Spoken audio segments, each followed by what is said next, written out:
for 2024 coming to you live with another banger, hopefully.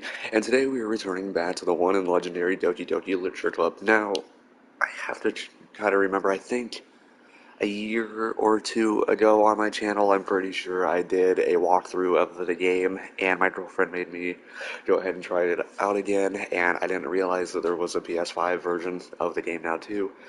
So I decided to go ahead and re-download the PS4 version, and I actually had to redo everything again. So I'm pretty sure I'm at the exact same spot that I was actually on the PS4 since I'm playing this on the PS5 as the PS4 version, if that even makes sense.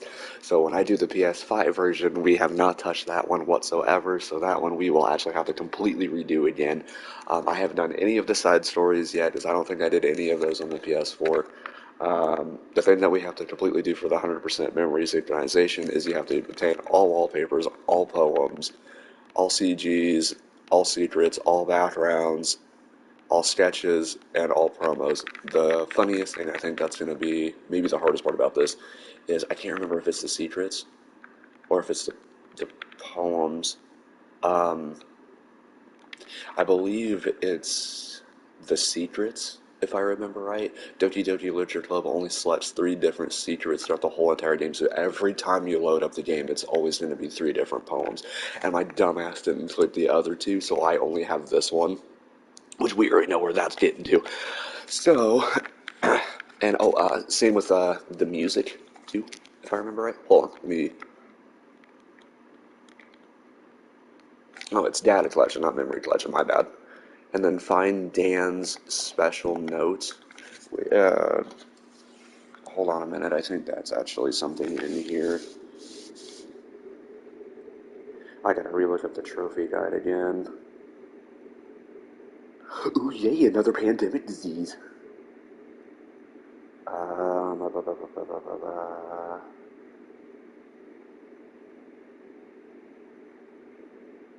Oh boy, even the very first thing was the special poems. I'm pretty is that secret or are those the special ones? I can't remember.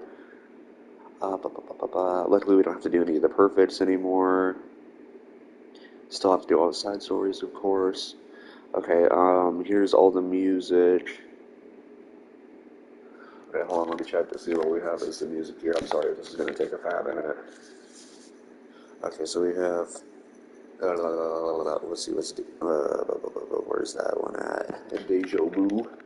Okay, and then, My Feelings, My Confession, Sayonara, which I still think is the funniest thing in this game, Just Monica, I Still Love You, Your Reality, and then Dear Sunshine. We're skipping this one because apparently this one is supposed to be a side story, but we, for some reason, already have it.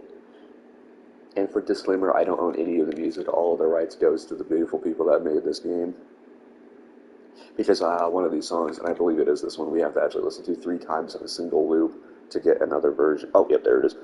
And then Dear Sunshine. Okay, so it is literally all the side story songs that we need. So that makes sense. Wallpapers. For this one, we have this cute little last chibi one. So then, yep, side story, side story, side story, side story, side story, side story, blah, blah, blah, blah, blah. Which one's... This one is the poem in 20 seconds or less, so all of the rest of these are side stories. Hold on, let me see. Dear Sunshine, yeah, so Sayori's first poem. This is, oop, my bad, was that Bottles? Okay, so yeah, that was her second poem. So now it is side story, Natsuki's first poem, second poem, third poem, special poem, by writing all 3 poems for her. Oh, god damn it, she has the worst poems, I swear, out of them all. She was the hardest one to fucking get the perfect out of. Oh, we also have to do it for Yuri, too. I did not realize that. Okay. Um, Again, this is a side story. Wait, Wheel? Is that what this is? No, Yuri's first poem. Oh, wait, Ghost Under the Light. Oh, yep, okay. And then Raccoons, and then Beach, and then, okay. And then part 2, which is all 3 poems for her. I'm sorry this is taking so long. I'm trying to just figure where we're at. I am very surprised we didn't get this one, considering that we actually made a perfect home for Yuri on our last playthrough, so I'm very surprised we don't have that, so I guess that didn't really matter.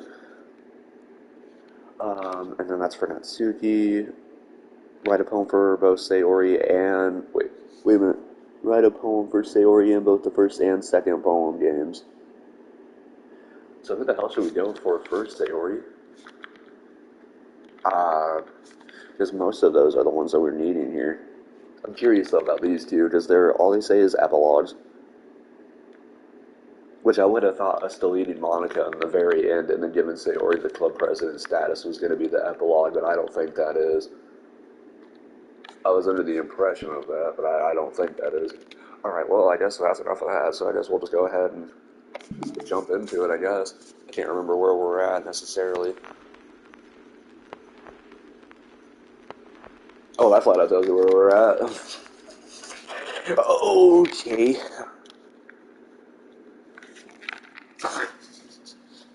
Never seen that before. Was that anything actually for it? Did we have to... Hold.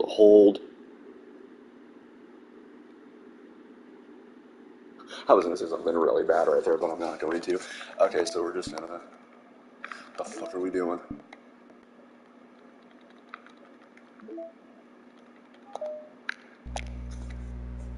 Yeah, I guess we're just gonna go ahead and restart from here. I did not realize that you get to see a black and white version of her hanging from there. I didn't know that.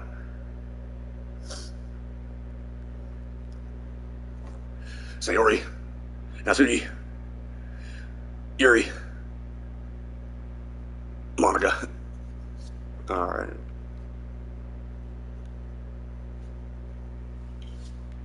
Oh, and just by the way, since we already did this, we're gonna absolutely be skipping everything. So everything is just gonna be going insanely fast. Oops, I didn't mean to hit that. Yep. Sorry.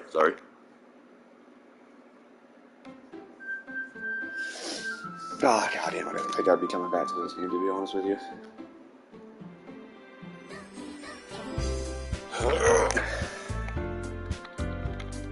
Gotta go with the OG kaboom boom fucking pop. Oh, I can't even put it all in here. Well, fuck you too, Monika. Alright, and world record! Yep.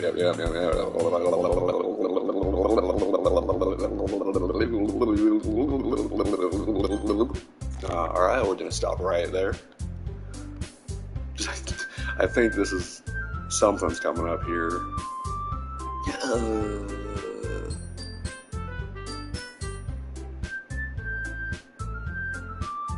Oh, I guess it's just gonna be writing the poem for Yuri. I guess that's what we're just gonna be doing. Or should we do Sayori first? Oh, hell, I have no idea. Alright. So now I'm gonna have to look up her words for her, because I don't remember any of her words. Except things that are like...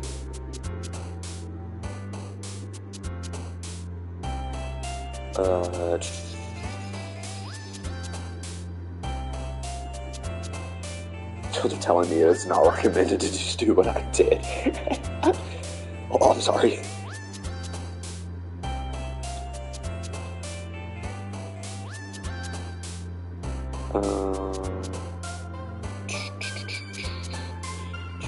Where is the purpose? Okay. So here we are. Alright, let's see how hard this is gonna be. Oh, fuck. Okay, so now, let's see. Now, because I remember Heaven Sent is Yuri. Waterfall's gotta be Natsuki. Yeah, Time. Not her, it's gotta be Yuri. Meeker. That's gotta be also her. Boop. Oh, that's Hands Without a Doubt. Natsuki. Nature. Okay, so Nature is one. Amazing. Yeah, she is amazing. Passion. Passion. I have a feeling Passion is probably going to be one. Yes, Passion is one. Fun. Fun, I have a feeling is probably, yeah. Off the top of my head, let me see. Chocolate, maybe? No, that's probably not suited. Eternity. That is most likely probably not. Wait, Tokyo, that stands without a doubt. Agonizing now. Rainbow. Oh, wow, I'm surprised at that is. Sunny. Yup. Cheer. Yup. What about Vivid, maybe? No, that's gotta be Disaster. No, that's not that. Ocean. Oh, yeah, it is. That one's right. Lipstick. No, I feel like that's not Suki. Yeah. Anxiety. No. Rain cloud, maybe. Oh, yes. Oh, that's upsetting. Clumsy, most likely. Whisper. No.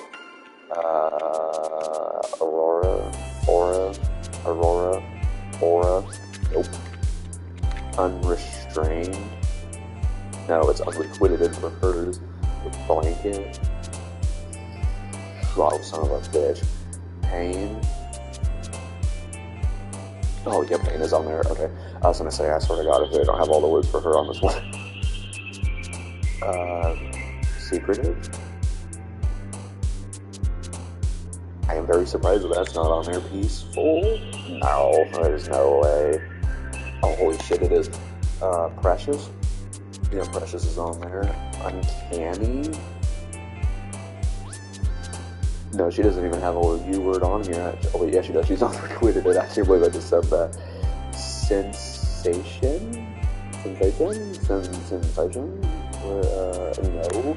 Smile? Yeah, Smile is on there. Oh, no, heads without a doubt, Papa is not her. Valentine? No. Prayer. How about that? It's gotta be one. Prayer. Yep. Puppy? No. Scars. Let me see. Scars has got, yep. Oh. Heart.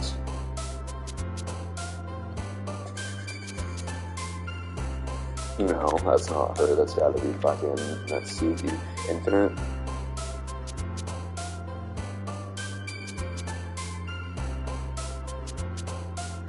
Nope. Email, nope.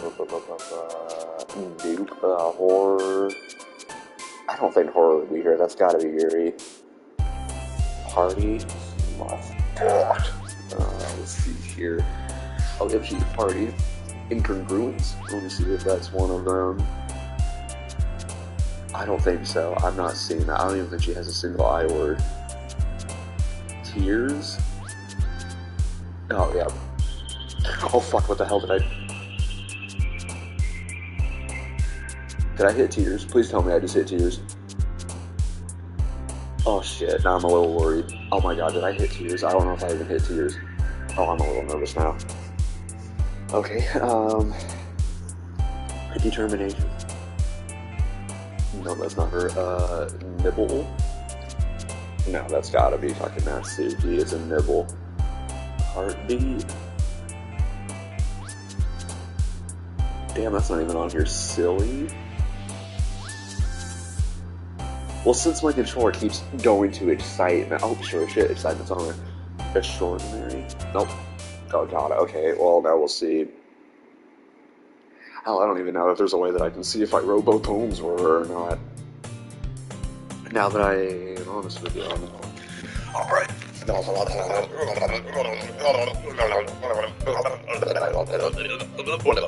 jeez.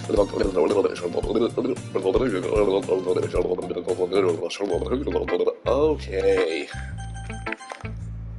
I am definitely most comfortable sharing it with Sayori first. Oh my goodness, this is so fucking good, Boom Boom.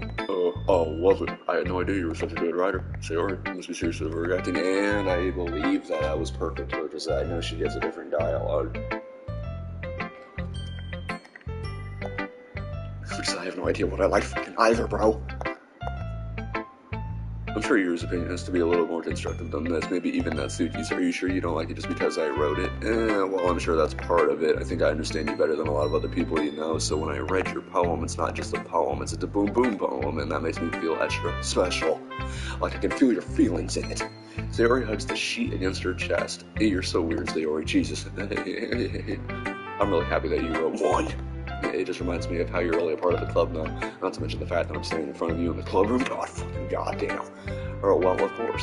I'm not really into it yet, but that doesn't mean I'll break my promise. See? It's like I said before, the boom boom. Deep down, you're not selfish at all, you know. Trying new things like this for other people, that's something that only real good people do. The thing, Sayori. I'm not sure if Sayori sees the full picture of my motive here. Then again, I can't deny that she's part of the reason I joined, knowing how much this means to her and all. Yeah. And I'm gonna make sure you have lots of fun here, okay? That'll be my way of thanking you. Alright, I'm gonna hold you to that then. Yeah, there was definitely nothing there. Yay. Now you read my poem too, right? Don't worry, I'm really bad at this. Well, we'll see about that. Your sunshine, alright, that's all normal. Say, Ori, this is just a guess, but did you wait until this morning to write this? No. Just a little bit. Can't answer just a little bit to a yes or no question. Yeah, you fucking can. I forgot to do it last night. Well, at least it makes me feel a little better about myself. And don't be mean. I still tried my best. Yeah, I don't mean to say that it was a bad poem. It came out nice, or how should I put it? It sounds just like you. Or really? Yeah. Especially that last line. I made eggs and toast. Fuck yeah. Even though you were late to school, it's bad as you. Oh goddamn, it's that you first again. It's bad as you at breakfast. I get all cranky. Yeah, cranky. Oh, well, I guess there's no point in arguing. Anyway, thanks for showing me. This was so much fun. Monika's. Yeah, but next time I won't forget, and I'm gonna write the best poem ever. Well, I guess I look forward to it. Who should I show my poem to next? Monika. Do I even dare? Do we even? Hi to Boom Boom. Having a good time so far? I know it's not the real you. Yeah. Good. Glad to hear it. By the way, since I'm the only one that can't fit, since you're the new and everything, if you ever have any suggestions for the club on new activities or things we can do better, I'm always listening. Don't be afraid to bring things up, okay? Alright, I'll keep that in mind. Of course I'll be afraid to bring things up. I'm much better off going with the flow until I'm more settled in. Anyway, want to share your poem with me? It's kind of embarrassing, but I guess I have to. Don't worry, Boom Boom. We're all a little embarrassed today, you know? That's just the sort of area that we're all gonna get past soon. Yeah, that's true. I am liking my poem. Listen. It makes me think of something Sayori would like. Is that so? You and Sayori are really good friends, right? I wouldn't be surprised if you had those sort of things in common. We may be good friends, but Sayori and I are actually really, different. Well, that may be the case, but maybe there are also some similarities that you wouldn't expect. The way she talks about you, it sounds like you two really care about each other's well-being. Even if you show it in different ways, it ends up being more similar than you'd think. So I think that's the kind of vibe I get when reading your poem. Are you sure you're not reading it too much? It could be. Oh gosh, I sound like Yuri. But in any case, Yuri's writing has kind of a gentle feel to it. I can't tell, she's like exploring with emotions like happiness and sadness. Who knew that someone so happy would enjoy sad things too? Yeah, that's totally unexpected. Well, to each of their own, and you shouldn't be afraid to experiment a little bit either. I'm sure I'll end up trying different things a lot. It could take a while before I feel comfortable doing this. That's okay. I'd love to see you try new things. Oh, that's the best way to find the new kind of styles. Seems you. Jesus. Everyone else might be a little bit biased toward their own kinds of styles, but I'll always help you find what suits you the most. So don't force yourself to write the way everyone else wants you to write. It's not like you have to worry about impressing them or anything. Anyway, do you want to read my poem now? Don't worry, I'm not good at all. You sound pretty confident for someone who claims to not be very good. Well, that's because I have to sound confident. That doesn't mean I always feel that way, you know? I see. Well, let's read it then. A fucking hole in the wall. It couldn't have been me. See the direction the spattle protrudes. A noisy neighbor, an angry boyfriend. Oh, I gotta fuck that up. I'll never know. I wasn't even home. I peer inside for a clue, ripping in that fourth wall. No, I can't see. I reel, blind, like a film left out in the sun. But it's too late. My fucking retina's already scorched with a permanent copy of the meaningless image. It was just a little hole, it's just a little hole. It wasn't too bright. It was too deep, stretching forever into everything. A hole of infinite choices. I realize now that I wasn't looking in. I was looking out. And he, on the other side, was looking in. Mm-hmm. Mm-hmm.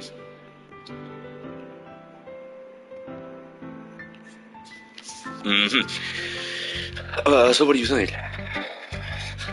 I like it. It's very freeform, if that's what you call it. Sorry, I'm not really the right person to ask for feedback. It's okay.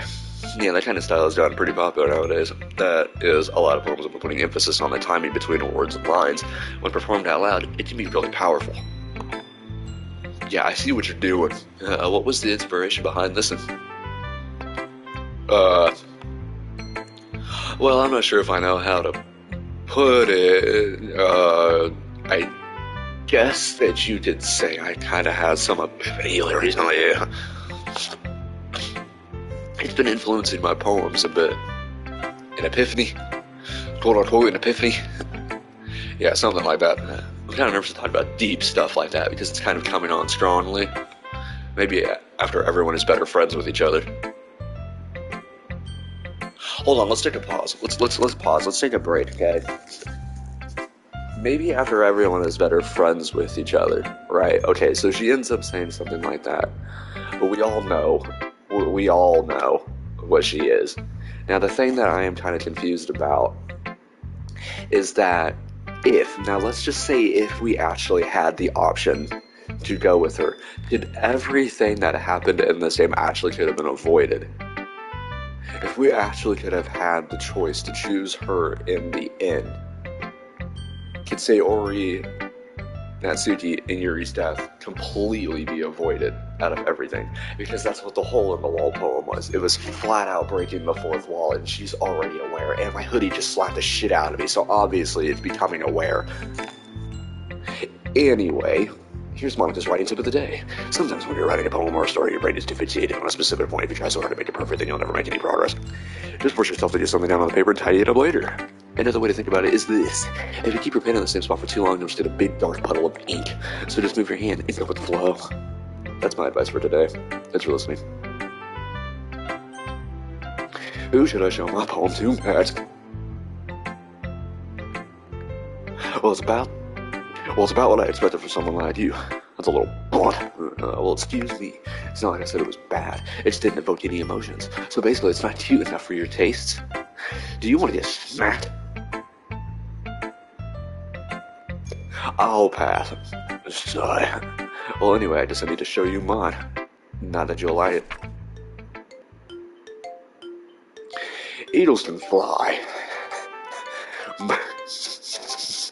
Monkeys can climb. Crickets can leap. Horses can race. Fuck. Owls can seek.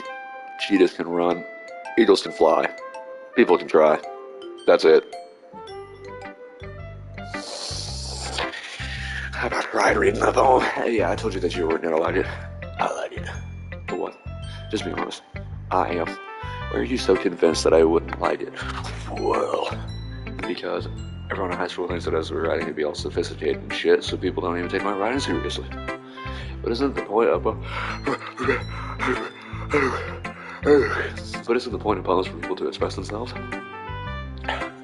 Your writing style wouldn't make your message any less valid.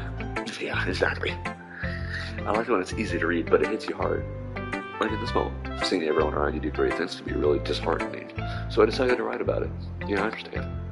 But the other nice thing about simple writing is that it puts more weight on the wordplay. I just set up for a rhyme at the end, but then it made it fall flat on purpose. It helps bring out the feeling in the last line. So you did. I just saw more went into it than I realized. That's what it means to be a pro. I'm glad you fucking learned something finally. God, stupid asshole. Didn't expect that from the youngest one here, did you? Yeah, I guess not. I just said to humor her with the last comment. I really don't care how old everyone is, but if I see she's feeling proud, I don't want to take that away from her.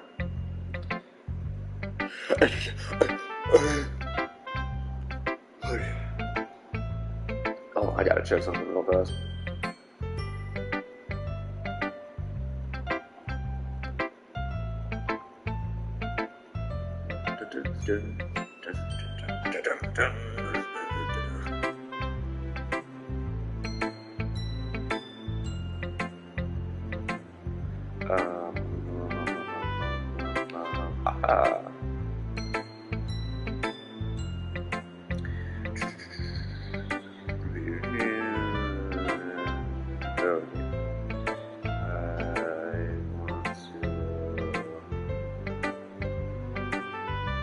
Got it. I'd like to edit this. Oh, hi, myself. How is it already automatically on there like that? Sorry, I've been so used to doing this on Twitch, I don't know if it's automatically putting it into that category or not, so I'm trying to just see real fast if that's what it's doing. But I can't see, so I'm going to assume that maybe it is. Hold on, let me jump back into my YouTube studio real fast. I'm sorry, I'm just trying to see, if this is working necessarily right. Oh well, that's okay. I'll just go ahead and put my laptop and see if I can do it from there. Anyways, I don't really care how old everyone is, but if Natsuki is feeling proud, then I won't take that away from her. Oh, that was it? Oh, never mind. Yuri. Yuri stares at the poem. A minute passes, more than enough time for her to finish reading. Hello? Sorry. I forgot to start speaking. It's fine. Don't force yourself. I'm not. I just need to put my thoughts into words. Hold on. Okay. This is your first time writing a poem, right? Yeah. Why do you ask? I'm just making sure. I just thought it might be after reading through it. So it's that bad, huh? No. Did I just raise my voice? I'm so sorry. Yuri buries her face in her hands. It's clearly what she's doing. I couldn't help but notice that it's been several minutes and we really haven't gotten anywhere. It might take Yuri a while to get used to new people. It's fine. I really didn't notice. What were you saying? Right, it's just that there are specific writing habits that are usually typical of new writers, and having been through that myself, I kind of learned to pick up on them. I think the most noticeable thing that I recognize in new writers is that they try to make their style very deliberate. In other words, they tend to pick a writing style separate from the topic matter, and they forbid the two together. The end result is that both the style and the expressiveness are weakened. Oh fuck. Once Yuri finds her train of thought, it's as if her demeanor totally changed. Her stammering is completely gone, and she sounds like an expert. Of course, that's not something you can be blamed for. There are so many different skills and techniques that go into writing even a simple poem. Not just finding them and building them, but getting them to work together is probably the most challenging part. It might take you some time, but it all comes with practice, learning by example, and trying new things. I also hope that everyone else in the club gives you valuable feedback. Natsuki can be a little bit biased, though. Biased? How so? Oh, that old twat. Well, never mind. I shouldn't be talking about people like that. See, exactly, I didn't say that. Sorry. It's fine. I'm not sure if you're apologizing to yourself, to me, or to Natsuki. Do you mind if I read your poem now? Please do. I'd love to share my thought process behind it. Yuri smiles dreamily, as if that's a rare opportunity for her, which itself is kind of funny. After all, isn't this supposed to be a literature club? Ghost under the light. The tendrils of my hair illuminate beneath the amber glow. Wait, what? The tendrils of my hair illuminate beneath the amber glow. Okay, bathing. It must be this one. The last remaining streetlight to have withstood the test of time. The last yet to be replaced by the sickening blue-green hue of the... Wait. I never caught. Hold, I'm standing now. You got me into it. The tendrils of my hair illuminate beneath the amber fucking glow. Amber. The last yet to be replaced by the sickening blue-green hue. Wait, hold. Wait a minute, wasn't she actually the last one to die? The last yet to be replaced by the sickening blue-green hue of the future. Holy fucking shit, every goddamn poem was breaking it. I bathe, calm, breathing the air of the present, but living in the past. Oh, some of those poems are actually saying that. The light flickers, I flicker back. Whoa. I never caught any of that. My first time coming. Second, third time coming. I'm sorry, I have such terrible handwriting. What? I wasn't thinking that at all. It was almost like something wasn't making us want to read it. But it totally took you a long time to read. Well, I just don't read script very often. I actually think your handwriting is very pretty. That's a relief. Also, I like the poem. Even though it's pretty short, it was really descriptive. It wasn't too short. I usually write longer poems. Now I need to know what Ghost Light Under Part 2 is. So you took me from fucking goddamn Sayori's. Not at all. I'm really glad you like it. I'll be honest, since our first time sharing, I wanted to write something a little more mild, and I already have to fucking restart. Something easy to digest, I suppose. Are you into ghosts, Yuri? Actually, the story isn't about a ghost at all, to boom boom. Really? Why, hello there, Moo. I'm just gonna go ahead and call you Mob. I feel like I'm gonna butcher that. I am so sorry to even say that, my guy. I hope that you are having a wonderful time watching this. I must have totally missed the point. Well, I suppose you did only glance over it, after all. But remember, the poets often express their own thoughts, feelings, and experience in their work. They usually do more than tell a simple story or paint a picture. In this case, perhaps the subject of the poem is only being symbolically compared to a ghost. Will you fucking stop? I swear to God, every freaking thing that she is saying is just getting to me. Lingering in her last remaining place of comfort, unable to let go of the past. How am I already in the past when I met you fucking like 30 minutes ago? And soon, to be left with nothing. Aw, dang, man, I am so sorry to hear that. I'll go ahead and try it. Is Mulholland? Is that what that would be? I'm very sorry to actually hear that a lot of people butcher that. And that's a lot more solemn, putting it that way. I hadn't even thought of that. Oh wow, nice, hell yeah, man, I'm glad to hear that. That's impressive. It's nothing, really. Well, it makes me happy that you think that. And just remember that it won't be long before you pick up on these things, too. Oh, honey, I'm already ahead of you. Yeah, maybe you're right. I guess I'll just have to keep trying. I'm counting on you. Whew. I guess that's everyone. I glanced around the room. That was a little more stressful than I anticipated. It's as if everyone is judging me for my mediocre writing abilities. Even if they're just being nice, there's no way my poems can stand up to theirs. This is a literature club, after all. I sigh. I guess that's what I ended up getting myself into. Across the room, Sayori and Monika are happily chatting. I don't like that. I don't like that. My eyes land on Yuri and Natsuki. They gingerly exchange sheets of paper, sharing their respective poems. As they read in tandem, I watch each of their expressions change. Natsuki's eyebrows furrow in frustration. Meanwhile, Yuri smiles sadly.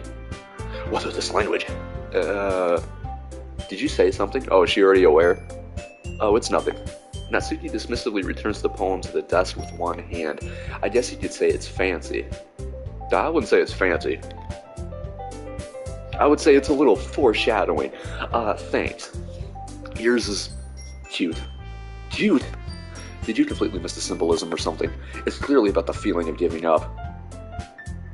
How the fuck were we supposed to get that out of that poem? How can that be cute? I know that. I just meant... yeah, the language, I guess. I was trying to say something nice. You mean you have to try that hard to come up with something nice to say? Fuck. Thanks, but it usually didn't come out nice at all. Oh wait, hold on, let me reread that. Thanks, but it really didn't come out nice at all.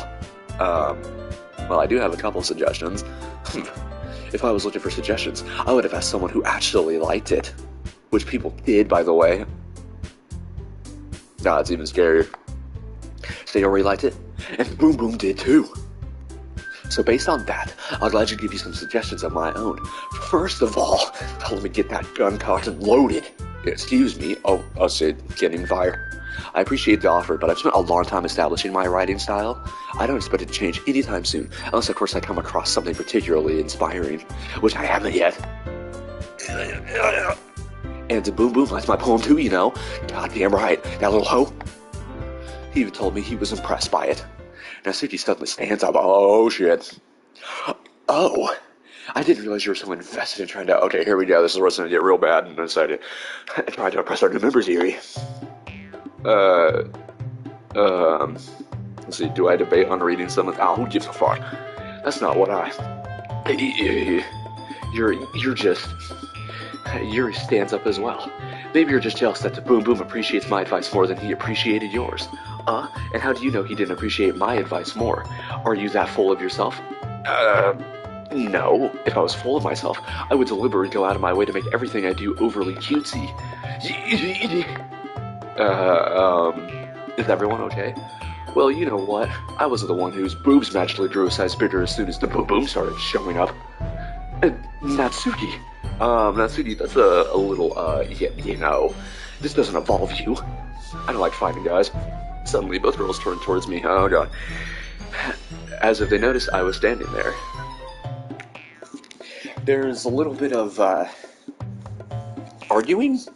I almost said misconception, but I don't think that would be a good word probably for something like that.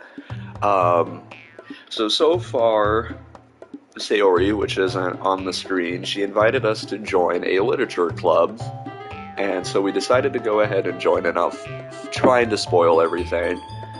And we ended up meeting these three other gals in here named Yuri, which of course is the purple-haired girl, and Natsuki, which is the pink-haired girl, and Monika, which is, I would say amber, brunette, something probably in there.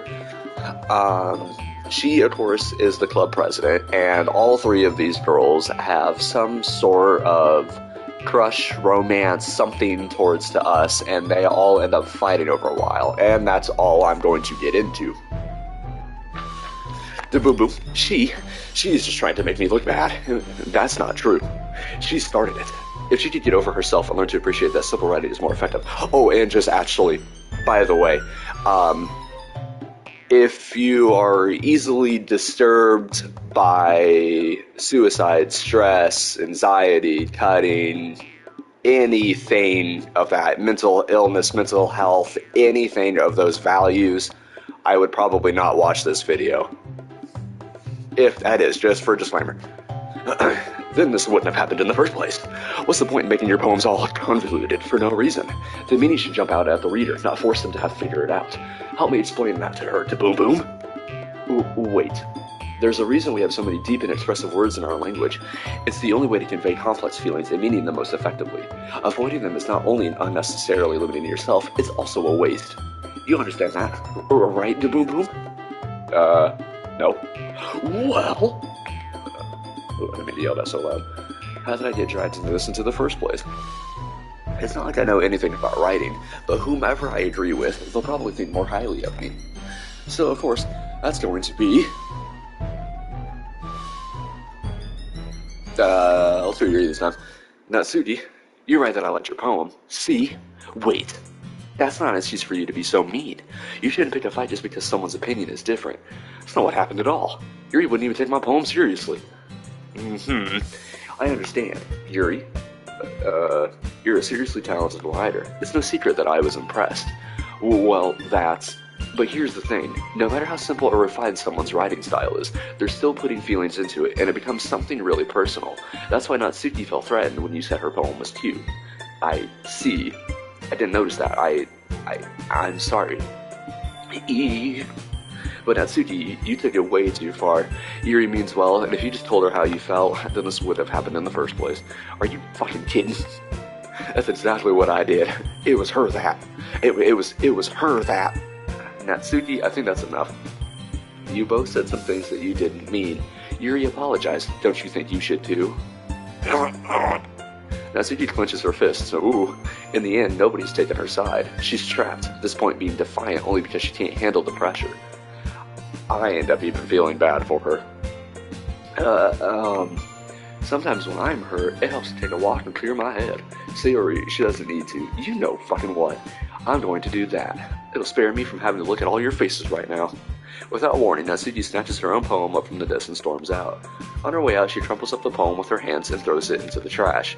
Natsuki, she really didn't need to do that. I look across the room. Yuri has her chin buried in her hands while she stares down at her desk. I gingerly approach her and sit in an adjacent chair. Everything alright? I'm so embarrassed. I can't believe I acted like that. You probably hate me now. No, Yuri. How could anyone not have gotten frustrated after being treated like that? You handled it as well as anyone could. I don't think any less of you. Oh, well, alright, I believe you. Thanks to Boom Boom, you're too kind. I'm thankful to have you a part of this club now. It's nothing. Oh, one more thing. That one thing that Natsuki said about, you know, I would never do anything so shameful.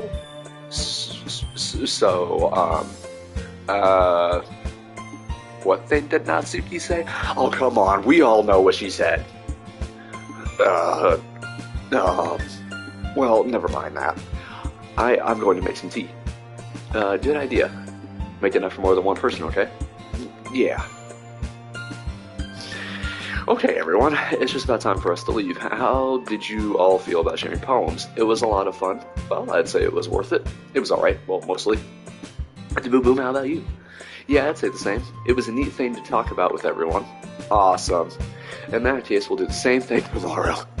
And maybe you'll learn something from your friends, too, so your poems will turn out even better. I think to myself, I did learn a little bit more about the kinds of poems everyone likes. With any luck, that means I can at least do a better job impressing those I want to impress. I nod to myself with newfound determination. Boom Boom. You're ready to walk home? Sure, let's go. Sayori beams at me. It truly has been a while since Sayori and I have spent this much time together. I can't really say I'm not enjoying it either. Alright. Sayori, about what happened earlier. What do you mean? You know, between Yuri and Natsuki. Does that kind of thing happen often? No. That's really the first time I've seen them fight like that. I promise they're both wonderful people. You don't hate them, do you? No, I don't hate them. I just wanted your opinion, that's all. I can see why they'd make good friends with you. Whew. You know, Boom Boom, it's nice that I get to spend time with you in the club, but I think seeing you get along with everyone is what makes me the happiest. And I think everyone really likes you too. Every day is going to be so much fun. It looks like Sayori still hasn't caught on to the kind of situation I'm in. Sure, being friends with everyone is nice, but does it really need to stop there? We'll just have to see what the future holds, Sayori.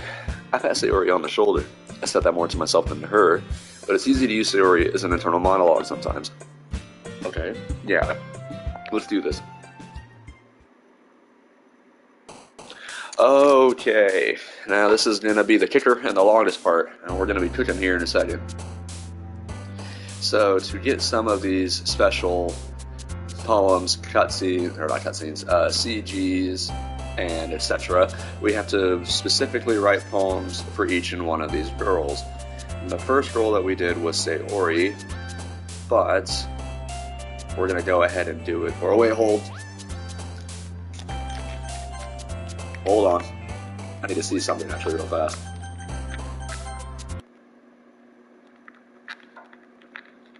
Pictures. Sorry, slightly spoilage. Just very slightly, nothing really too big. No, that did not. This isn't it.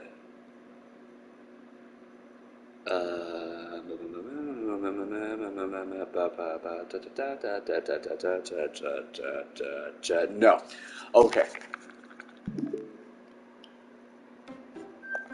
Alright, sorry about that. I had to definitely check to see if we had that or not.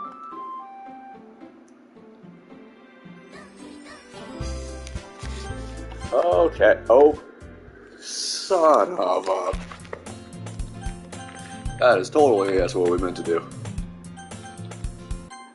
Okay. So Sayori will be our next girl then. So we can get this out of her way. Alright. Rainbow. Let me see if this is on here. Oh, yeah, that is actually on right off the bat. Okay, skirts. No. Philosophy? No, that is definitely Yuri. Wait. Oh. Lipstick? No. Swimsuit? No. Pain. Is Pain on here for her? It's gotta be. Yep. Pain is her. Loud? It's gotta be her. Yep, she's loud. Family? No. Wait, yes it is. Infallible? That's gotta be, wait, is it? No, she doesn't even have one of those words. Okay, hurts? Nope. Unstable? Nope. Is unrequited? Is that? Oh, peace. Is peace one of them? No, but peaceful is. Oh, that's right. That's what she was saying yesterday. Amazing. Oh, yeah, she is amazing. Dazzle. Yeah, she is dazzling. Promise. Promise has to be. Where are you at, bees? Oh, yeah, promise is one of them. Marshmallow? No, that's cute. That's something cute. That can't be. Pink is also something cute. Scene. So, oh, yep, scene is her.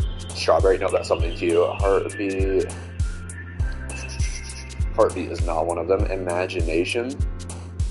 That's gotta be. Come on, that's gotta be. Nope, that's probably not. That's probably Yuri. Joy? That's gotta be. Oh, yep, Joy is one of them. Sparkle? There's no way Sparkle is. Oh, yes, it is.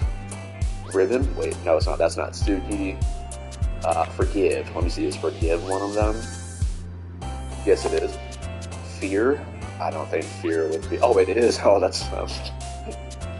Let's see. Hopeless. Is Hopeless one of them? Yes, it is. Special? Special's definitely got to be one of them. Yes, it is. Oh, we're really cooking now. Rose? Oh, Rose is on there. Shame? Is Shame one of them? Yes, it is. Lollipop's not. Destiny. I don't think that. No, that is not on there. Together. That's probably got. Oh, yeah, Together is on there. Love. Is Louvre on there? Yes, it is. Okay, let me see. Let me try to pick one. Grief. Is Grief on there? Yes, it is. And then, Disoriented. Is that on there? No, I'm actually very surprised. Laugh. Is Laugh on there? Yes, it is. All right. There is the second CG for her. Okay. Another day passes and it's time for the club meeting already. I've gotten a little more comfortable here over the past couple of days. Entering the club room, the usual scene greets me. Oh, God. Hi to Boom Boom. Yo, Sayori. What's up? Looks like you're in a good mood today. I'm just still not used to you being in the club, that's all. I see. It's a pretty simple thing to get you in a good mood. But I guess it's always the simple things with you anyway. Speaking of which, I'm kind of hungry. Oh, gosh, I'm fucking hungry too, man. Will you come with me to buy a snack? Oh, hell yeah. Well, no thing. You're telling me. Oh, fuck. It's not like you at all. Huh. Not like me at all. Foreshadowing. I'll shut up. I have my reason. Why don't we take a look at your purse, Sayori? Why that all of a sudden? No reason. Really? I just wanted to look at it. Sayori nervously retrieves her coin purse. She fumbles with the latch and gets it open. Then, she turns it upside down and lets its contents spill onto the desk. Only 2 small coins fall out. I knew it. I can see right fucking through you, Sayori. That's not fair. How did you even know? It's simple. If you had enough money in the first place, you would have bought a snack before coming to the club room. So either you're not hungry and wanted an excuse to take a walk, but would you keep doing that face like that? Or you plan to conveniently forget that you spent all your money so that I would lend you some. But there's one more thing. You're always hungry, and so that only leaves the one option. I give up. Don't make me feel guilty. If you feel guilty, that means you deserve to feel guilty. Yuri suddenly giggles. I didn't notice that she was listening in. Her face is in her book, as always. I wasn't listening or anything. It was just something in my book. Yuri, come on, Yuri. I told the Boom Boom to let me borrow some money. Don't get me involved like that, Sayori. Besides, you should only buy what you can responsibly afford. Do you even have any money, Yuri? And frankly, after pulling a mischievous little stunt like that, your suffering is fair enough retribution. Damn. Did I just... I didn't mean that. I got to get a drink. Hold on.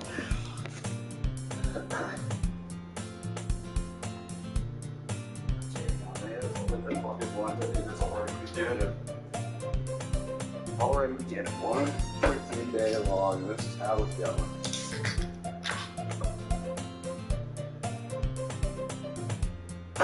Oh god.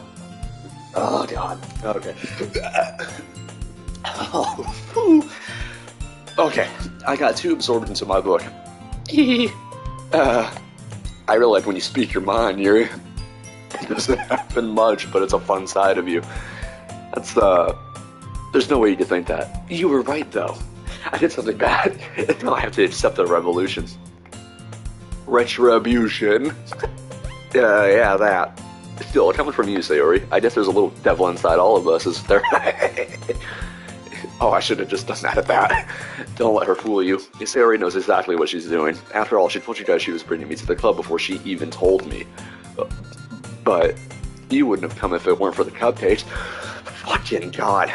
So I had to trick Natsuki into making them. Come on, give me more credit than that, Sayori. Out of nowhere, something smashed Sayori in the face and tumbles onto the desk. Not even have to do anything for that.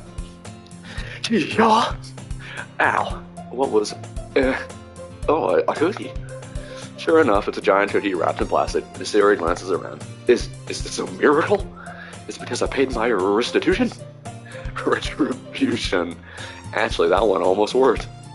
I was just gonna give it to you, but then I heard you blab about the cupcakes. It was totally worth seeing your reaction, though. Natsuki, that's so nice of you. I'm so happy.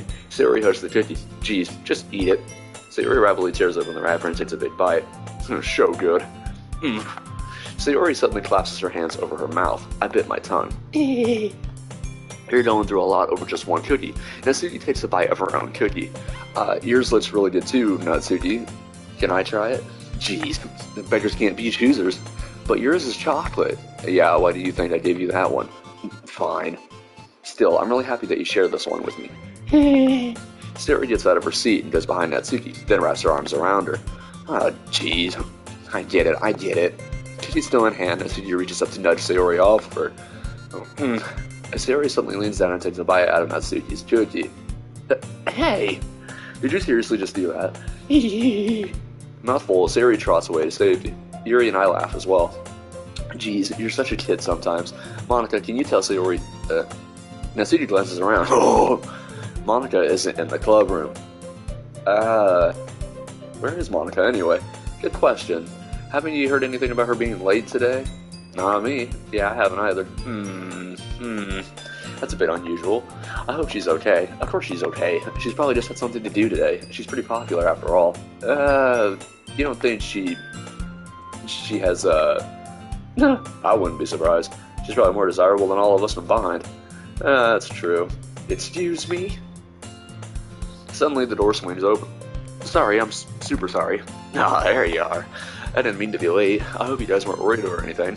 Monika chose the club over her boyfriend after all. You're so strong-willed. Boyfriend? What on earth are you talking about? Monika quizzically glances at me. Never mind that. What held you up anyway? Well, my last period today was study hall. To be honest, I kind of just lost track of time. That makes no sense, though. You would have heard the bell ring at least. I must not have heard it, since I was practicing piano. Piano? I wasn't where you played music as well, Monika. I don't really. I just kind of started recently. And I've always wanted to learn piano. That's so cool. You should probably play something for us, Monika. Monika looks at me. Maybe once I get a little bit better, I will. Yay. That sounds cool. I also look forward to it. Is that so? In that case, I won't let you down to Boom Boom. Monika smiles sweetly. I didn't mean any pressure or anything like that. Don't worry. I've been practicing a whole lot recently, and I'd really love the chance to share it once I'm ready. I see. In that case, best of luck. Thanks. So I didn't miss anything, did I? Not really. I choose to leave out Sayori's mischievous escapade. I'm sure Natsuki will end up complaining to her anyway. It looks like everyone has already settled down. Sayori somehow already finished her entire cookie, Yuri is back to her book, and Natsuki disappeared into the closet. Da-boom boom, da-boom boom. Sayori suddenly comes up to me. I'm gonna get some supplies from another classroom. Wanna come with me? Supplies? What for? Well, you know how the festival's coming up. Me and Monika were gonna make some posters and shit, so I need to find some crayons and markers and glue sticks. Oh, I see. Sure, I'll go with you.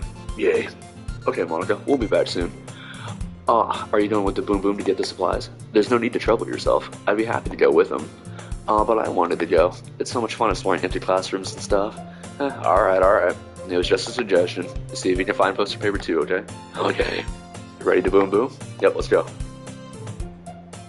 Sayori and I exit the cloakroom. I follow behind as Sayori hums and skips around the hallway. Honestly, it feels like I'm talking to a kid to the mall, or I'm taking a kid to the mall or something. Sayori finds pleasure in the simplest things sometimes. Hey Sayori, what exactly are we doing for the festival anyway? I'm not sure how you can make an event out of literature. Me and Monika have it all planned out. Don't you worry. Is that so? Yep. We're going to do a poetry performance. A performance? Of what kind? Well, everyone is going to take turns on stage and recite their favorite poems. That sounds kind of dull. The boom boom, you're not thinking about it the right way at all. It's just not reading about poems. It's about performing them.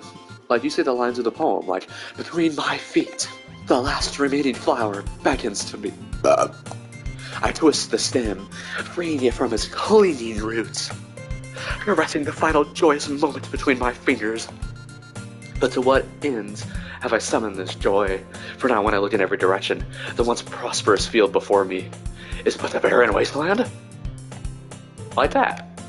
Sayori, how do I put this? I'm sure it's just me, but it's impossible for me to take you seriously when you talk like that. You meanie. I'm working super hard on this, you know. I know. I just meant that it's pretty an ordinary contrast to your cute self. Don't say that. It's embarrassing. But I guess that means I'm doing a good job. Yeah, I guess so. I'm so excited. The festival is going to be so much fun.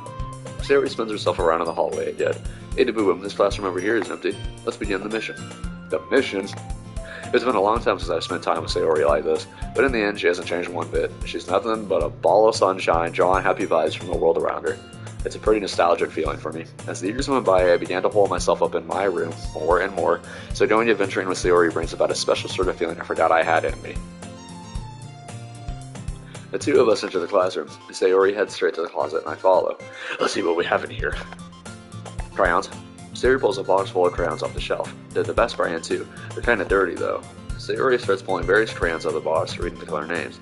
Alright, that's one down. Don't get distracted, we still need to find. Wait, I'm looking for my favorite color. Fine. Then at least move aside so I can look for the poster paper. Oh, I dropped one by accident. Hi-ya! Sayori bends over and smashes her forehead right into the shelf. She falls to the floor and the crayons spill all over her lap. Ow. You alright? My forehead. Sayori clutches her forehead. Geez, Sayori, that's just like you, isn't it? Come on, let me see. Since Sayori is sitting on the floor, I grab her by the waist and pull her out of the closet. You have to move your hands, Sayori. But it hurts. Just do it for a second. Sayori slowly releases her hands from her forehead. I gently brush her bangs to the side. Ow. Sorry. There's a huge red mark on the center of her forehead. A bump is starting to form as well. Man, that's gonna swell up. I should find you some ice. Da-boom boom. Where would I even find ice around this time? I guess a cold drink would do. You don't have to. I'm fine with looking like a unicorn. Even wincing from the pain, Sayori makes a silly joke. What are you saying? I'll be right back, okay? Oh, okay. I pat Sayori on the shoulder and run out into the hallway. I locate the nearest vending machine. What should I get? It doesn't really matter since it'll be used as an ice pack rather than a drink. But I know Sayori likes apple juice, so I purchase that one. In just a moment, I'm already returning to the classroom where I left Sayori. She has one palm on her forehead and is using the other hand to clumsily scoop crayons back into the box. At least they were already in the wrong spots before I spilled them. Sayori, here. I hand Sayori the bottle of apple juice. It's a big-ass bottle of apple juice. It's nice and cold. Sayori opens the cap and starts drinking from it. Sayori, what are you doing? It's for your forehead, idiot. Well, sorry, I forgot. How hard did you hit your head? Sayori places the bottle against the bump on her head. It stings. Just bear with it. It'll feel better soon. Looks like you cleaned up most of the crayons, so that's good. Hey, Da-Boom Boom. This kind of reminds you of growing up, doesn't it? What do you mean, man? You know how we used to play outside all the time. I would always try to keep up with you. You were kind of oblivious in some ways, like I usually fell behind or had some trouble on the things you did. But sometimes when I tried to do things I couldn't, I wouldn't get myself hurt. I'd fall and scrape myself or get a bump, and I would start crying really hard. And you would rush over as quick as you could, and you would try really hard to get me to stop crying. It was almost like you blamed yourself and were afraid of getting in trouble if someone found out, even though it really wasn't your fault at all, you know. Did I really do that? Yeah, you don't remember? Come to think of it, maybe I do remember a bit. I guess I was always so focused on my games that I didn't pay enough attention to you. So in a way, it was my fault. Kind of like this time too. If I wasn't rushing you out of the closet, you probably wouldn't have hit your head. Boom boom. I don't think you realize it, but you're always thinking about other people, even after all these years. You're rushing to help me, even though I'm just being clumsy. You're really a sweetheart. Don't call me that. And I don't really do this kind of thing all the time. I guess when it comes to you, it just feels natural. Before I even know it, I'm treating you like that. I guess that's what happens when you've been friends for so long? Really? Maybe you're right. Boom boom, I'm so glad that nothing's changed between us. Do you think it'll be like this forever? Forever? If I'm honest to myself, there's no telling where we'll each end up for college or after that. So it wouldn't be fair for me to make any promises. But, well, I hope so. It's been this long already, right? I can't imagine you ever changing, so my hopes are up. I'm so happy. Sayori has a whimsical expression in her eyes. We remain silent for a moment. She's so silly and clumsy on the outside that when I see her deep in thought like this, it makes me not want to disturb her. I guess we should go back. I don't want to worry Monika, you know. And good luck with that. She's going to see your forehead either way. Not if I hide it under my bangs. Sayori hops to her feet. Oh. She clutches her forehead again. Don't stand up so fast after hurting yourself. Well, I guess it's too late now. Anyway, let's go. I follow Sayori out of the classroom. Sayori plays with her bangs to try to hide the bump, but without much success. In a moment, we make it back to the club room. You're back. Good timing. Ooh, I was just about ready to start sharing our poems. Oh, great, here we go. Fuck yeah. Hey, Sayori, your forehead. She's fine, don't worry about it. Of course she knows. I was playing with the crayons, smacked my forehead into the shelf. Well, anyway, were you able to find everything we needed? I have it right.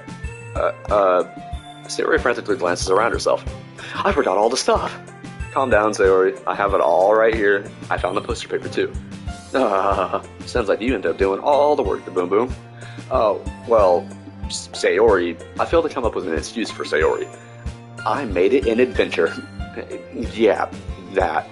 Okay. In any case, good work. I'll start working on the posters tonight. Me too. Okay, everyone. Are you ready to share your poems? Guess I should grab mine. After making sure the crayon box is closed tightly, I returned to my seat.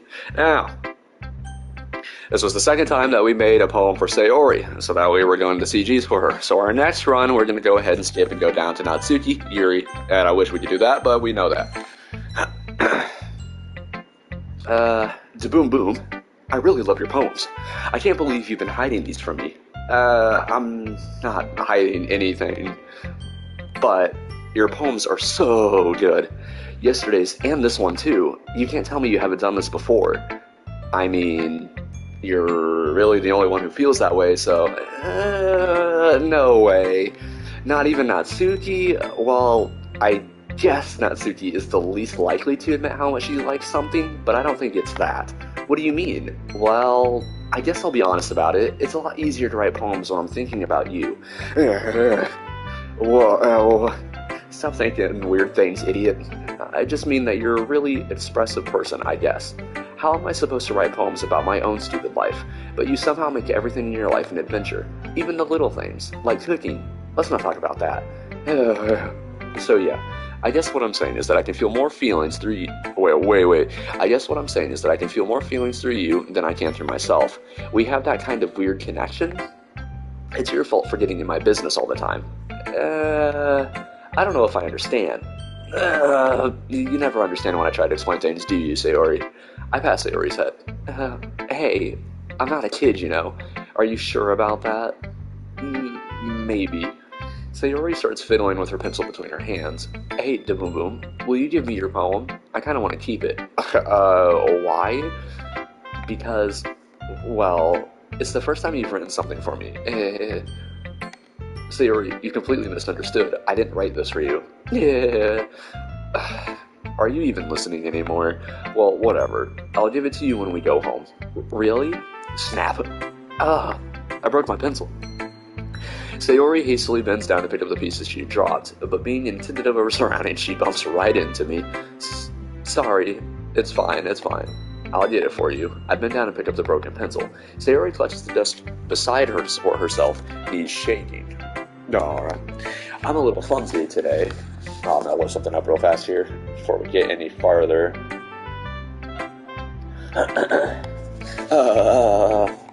Let's sit down, Sayori. Yeah. I grab Sayori's arm and help her set her desk. Just off stream. I didn't realize I ended up actually getting another subscriber, so to the person that ended up subscribing, you mean the whole world to me. Thank you very much. I appreciate that a whole lot more than you probably could ever think. That's what I was wanting to check, just in case. Never know. Anyways, I grab Sayori's arm and help her set up the desk. Anyway, I still haven't read your poem. Oh, sorry, I forgot about that. But it's not as good as yours. Jeez, don't worry. I'm sure I'll like it. I'm about to fall off my chair. Bottles. I pop off my scalp. Oh, God, okay. Bottles. I pop off my scalp like the lid of a cookie jar. Okay. It's a secret place where I keep all my dreams. Little balls of sunshine all rubbing together like a bundle of kittens. I reach inside with my thumb and forefinger and pluck them out. It's warm and tingly. But there's no time to waste. I put it in a bottle to keep it safe, and I put the bottle on the shelf with all of the other bottles. Happy thoughts, happy thoughts, happy thoughts in bottles, all in a row. My collection makes me lots of friends, each bottle a starlight to make amends. Sometimes my friend feels a certain way. Down comes a bottle to save the day. Night after night, more dreams, friend after friend, more bottles. Deeper and deeper my fingers go, like exploring a dark cave, discovering the secrets and the nooks and crannies, digging and digging, scraping and scraping. I blow dust off my bottle caps, it doesn't feel like time elapsed. My empty shelf could use some more, my friends let through my locked front door. Finally all done, I open up and count my friends. And they come in such a hurry. Do they want my bottles that much? I frantically pull them from the shelf one after the other, holding them out to each and every friend, each and every bottle, but every time I let one go, it shatters against the tile between my feet. Happy thoughts, happy thoughts, happy thoughts, and shards all over the floor. They were supposed to be for my friends who aren't smiling. They're all shouting, pleading, something, but all I hear is echo, echo, echo, echo inside my head. Holy shit. Holy crap. Sayori, did you really write this? Of course I did. Didn't I tell you yesterday I was going to write the best poem ever? Yeah, but, I didn't expect anything like this coming from you. Monika taught me a whole lot, and I've been really in touch with my feelings recently. I see that. It's almost kind of creepy. Creepy? Well, not exactly. Maybe because I'm so used to you being cheerful. Well, never mind. I'm thinking too hard about it. Yeah, this hoodie's trying to kill me. Oh, it was definitely an interesting one. I'm thinking too hard about it. The point is, it came out good, so you should be proud of it. Aw, thanks. I feel like I was meant to express myself this way. It even helps me understand my own feelings a little bit better. Writing is like magic. You've gotten pretty passionate about this, huh? I hope you keep it up. Yeah, writing's the best. I'm gonna keep writing until I die. Don't get ahead of yourself. Sayori's always had a habit of getting obsessed with something before dropping it no more than a week later. I wonder if this is one of those times, but seeing the passion in her eyes makes it hard for me to be pessimistic. Alright, who should I show my poem to next? Natsuki! Well, it's not really any worse than your last one, but I can't really say it's any better either. What? Well, anything that isn't a train wreck I'll take as a win. And I get the feeling you're probably the most critical. Hey, what makes you... Wait, maybe that was a compliment? We're glad to see someone recognizes my experience. Well then, keep practicing and maybe you'll be as good as me someday. That's, something tells me Natsuki completely missed the point. Come to think of it, this kind of reminds me of Sayori's poem from yesterday. You think so? Yeah, well, I guess if you've been friends with her for so long, you might be on the same wavelength, but you never really struck me as, her type. Sayori has a quote-quote type all of a sudden? Well, I don't know, but honestly, how can someone so fluffy spend so much time with someone like you? It's like she's dragging around a dead weight. Oh, that was a little unnecessary. But think of it this way. If it were for me, she would probably just fly away like letting go of a balloon. You could say we take care of each other in our own way. Whatever it is, I don't get it. Oh, yeah, I guess I'm supposed to show you my poem. Here. Alright. Oh, this is the stupidest poem in all the damn. Amy likes spiders. You know what I heard about Amy? Amy likes spiders. Icky, wriggly, hairy, ugly spiders. That's why I'm not friends with her. Amy has a cute singing voice. I heard her singing my favorite love song. Every time she sang the chorus, my heart would pound to the rhythm of the words. But she likes spiders. That's why I'm not friends with her. One time, I hurt my leg really bad. Amy helped me up and took me to the nurse, so I tried not to let her touch me. She likes spiders, so her hands are probably gross. That's why I'm not friends with her. Amy has a lot of friends. I always see her talking to people. She probably talks about spiders. What if her friends start to like spiders too? That's why I'm not friends with her. It doesn't matter if she has other hobbies. It doesn't matter if she keeps it private. It doesn't matter if it doesn't hurt anyone. It's gross. She's gross. The world is better off without spider lovers, and I'm gonna tell everyone. Good for you, Natsuki. Not bad, right? It's quite a bit longer than yesterday's. Yesterday's was way too short. I was just warming up. I hope you didn't think that was the best I could do. No, of course not. Anyway, the message is pretty straightforward in this poem. Yeah, you don't have to tell us that. I doubt I have to explain it. Sometimes you can explain complicated issues with much more simpler analogies, and it helps people realize how stupid they're being. But anyone would agree that the subject of this poem is an ignorant jerk. Do you know people like that? Of course. It's about how everyone thinks that doesn't matter. It can be about anything. I wrote it to be easy to relate to. Everyone has some kind of weird hobby or a guilty pleasure. Something that you're afraid if people find out, they make fun of you or think less of you. But that just makes people stupid. Who cares what someone likes as long as they're not hurting anyone and it makes them happy? I think people really need to learn to respect others for liking weird things.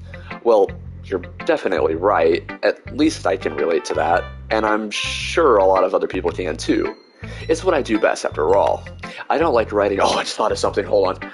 I don't like writing unless there's a good message to take away from it. Like, conveying emotions is important.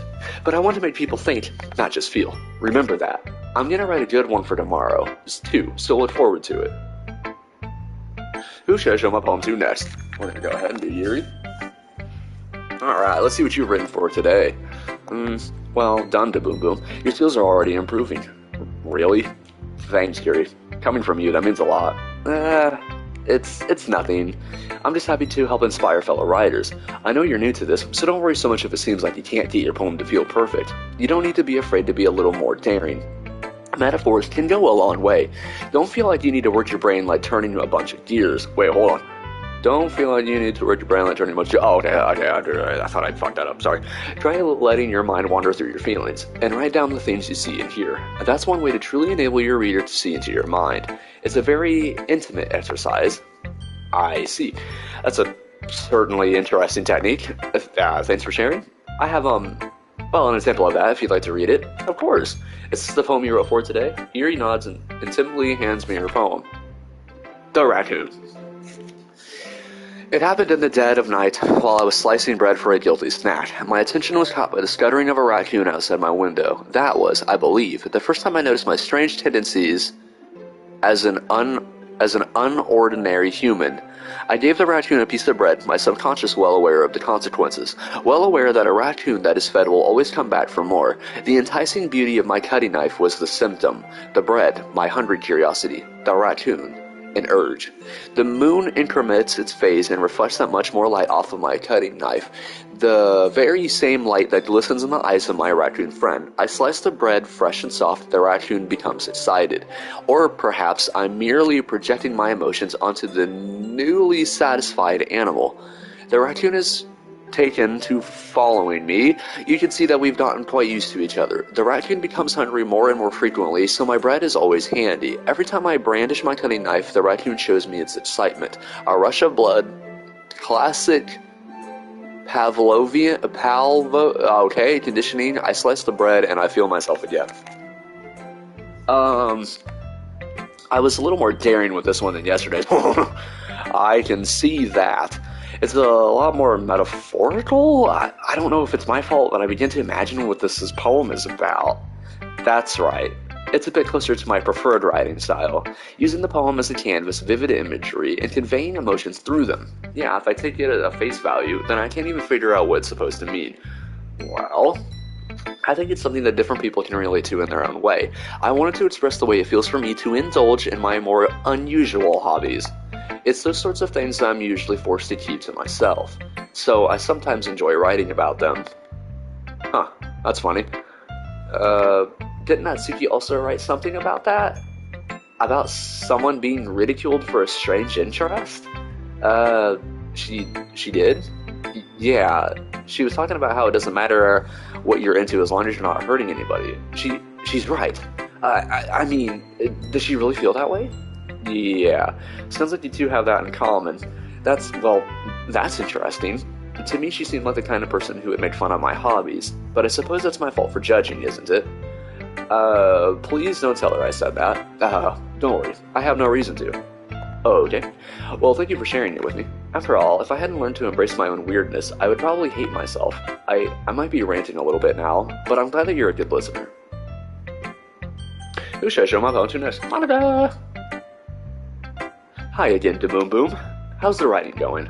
Alright, I guess. I'll take that. As long as it's not going bad, I'm happy that you're applying yourself. Maybe soon you'll come up with a masterpiece. I wouldn't count on that. You never know. I want to share with what you wrote for today? Sure, here you go. I give my poem to Monika. Alright. It's pretty good. It makes me think of Sayori, like the other one that you wrote. You two are like a dynamic duo. That's kind of exaggerating it. Yeah, probably, but you do spend a lot of time with her even in this club, don't you? Then again, I don't blame you for being a little shy. I'm not shy, it's just, I'm just teasing. I know it takes a bit more time to make friends with everyone. But, Yuri and Natsuki are super interesting people, so don't be afraid to give them their share of time. And you can talk to me every now and then, too. I'm not, like, unapproachable or anything, am I? Oh, no, it's nothing like that. I'm just still getting used to being here, that's all. Yeah, I'm sorry if I was putting pressure on you or something. I really didn't mean it like that. Oh, don't worry. I get what you're saying. Alright. But anyway, you want to read my poem now? I like the way this one turned out, so I hope you do too. Alright, let's take a look. Holy crap, I just realized it didn't have the skip on that, so that was new. Save me. Wait a minute. The colors, they won't stop. Bright, beautiful colors. Flashing, expanding, piercing. Red, green, blue. An endless a cacophony? Okay. Of meaningless noise. The noise that won't stop. Violent, grating waveforms. Squeaking, screeching, piercing. Sine, cosine, tangent. God, like playing a chalkboard on a turntable. Like playing a vinyl on a pizza crust. An endless poem of meaningless. Load me. Load me. Load me. Wait a minute. Save me. Load me. Save me, load me. We'll get into that in another day.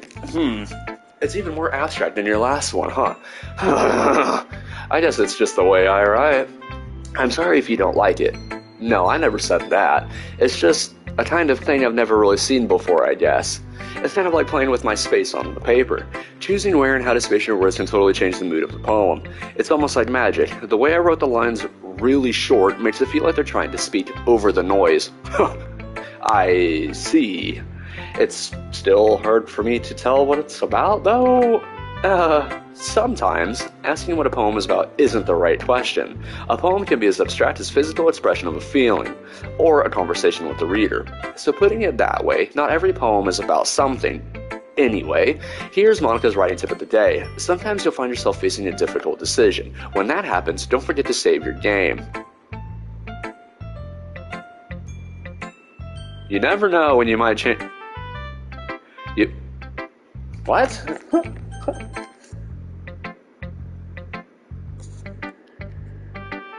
Anyway, here's Monika's writing tip of the day. Sometimes you'll find yourself facing a difficult decision. When that happens, don't forget to save your game. Oh, okay, this bitch is getting really sussy. Or when something unexpected may happen. That's the sussiest thing I have ever heard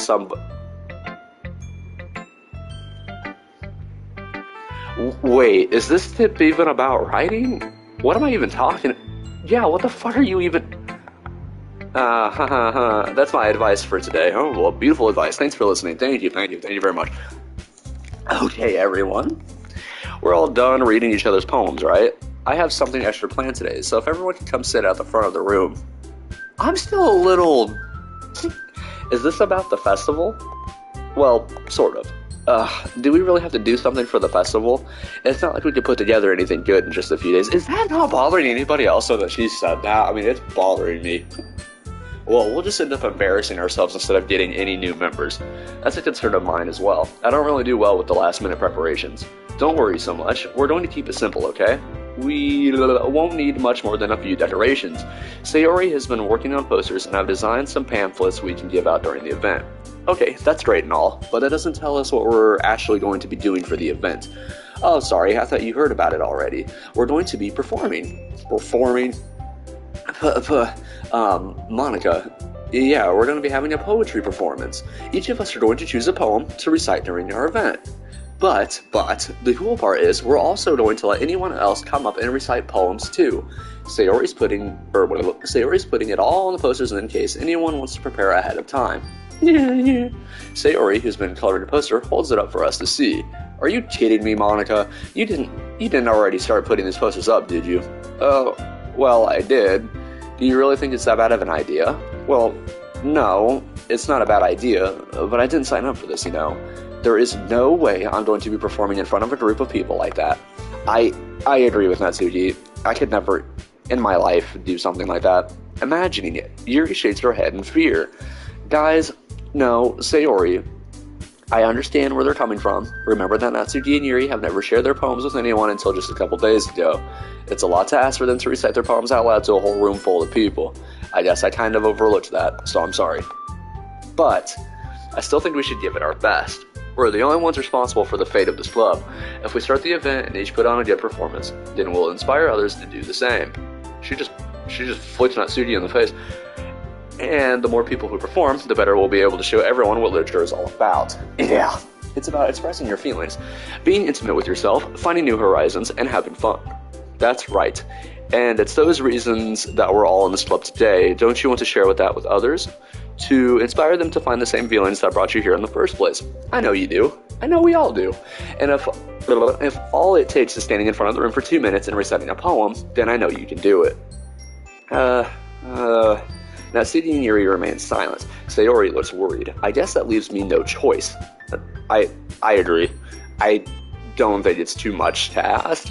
I think that Sayori and Monika have been trying really hard to get new members. The least we can do is help them out a little bit. Well, maybe, but it looks like Natsuki doesn't have any arguments left. Okay, fine. I guess I'll just have to get it over with. Alright. Whew. Thanks, Natsuki. What about you, Yuri? Yuri dejectedly glances around at everyone else's expectant faces. I guess I don't really have a choice. That's everyone. You're the best, Yuri. This club is seriously going to be the death of me. Oh gosh. You'll be fine, Yuri. But anyway, let's move on to the main event. I want each of you to choose a poem of yours. We're going to practice reciting them in front of each other. No way. Monika, this is too sudden. Well, if you can't recite your poems in front of the club, how do you expect to do it in front of strangers? Oh no, don't worry. I'll start off to help everyone feel a little more comfortable. Can I go next? Of course. Now let's see. Monika flips through her notebook to the specific poem she has in mind for herself.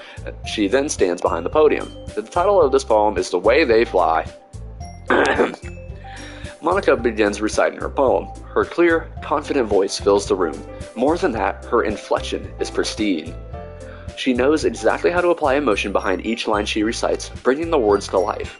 Is this something she's done before? Or is she simply a natural? I glance around me. Everyone has their eyes on Monika. Sayori looks amazed. Yuri has an intense expression on her face that I just don't understand. Finally, Monika finishes the recitation. The four of us applaud. Monika takes a breath and smiles. That was so good, Monika. Oh, thank you very much. I was just hoping to set a good example. Are you ready to go next, Sayori? I'll go next. Ugh, Yuri's fired up all of a sudden. Yuri clutches a sheet of paper between her hands and stands up. Keeping her head down, she walks quietly over to the podium. This poem is called Yuri anxiously glances at each of us. You can do it, Yuri. It's called After Image of a Crimson Eye. Yuri's voice shakes as she starts reading the poem. Just a moment ago, she practically refused to do this. Why is she suddenly putting in so much effort? As Yuri gets past the first couple of lines, her voice changes. It's almost like what happens when Yuri gets absorbed into her books. Her quivering words transform into the sharp syllables of a fierce and confident woman. The poem is full of twists and turns in its structure that she enunciates with perfect timing. This must be a rare glimpse into the whirling fire Yuri keeps concealed inside her head. Suddenly, she's finished. Everyone is stunned. Yuri snaps back into reality and glances around her as if she'd bewildered even herself. It's up to me to save this situation. I'm the first to start applauding. Everyone joins me afterwards, and we give Yuri the recognition she deserves. It's not that we didn't want to applaud for her, but we were caught off so guard that we must have forgotten. As we applaud, Yuri holds the poem to her chest and rushes back into her seat. Yuri, that was really good. Thank you for sharing. Looks like Yuri is down for the count. Okay. I guess I'm next then. Sayori hops out of her chair and cheerfully walks to the podium. This one's called My Meadow.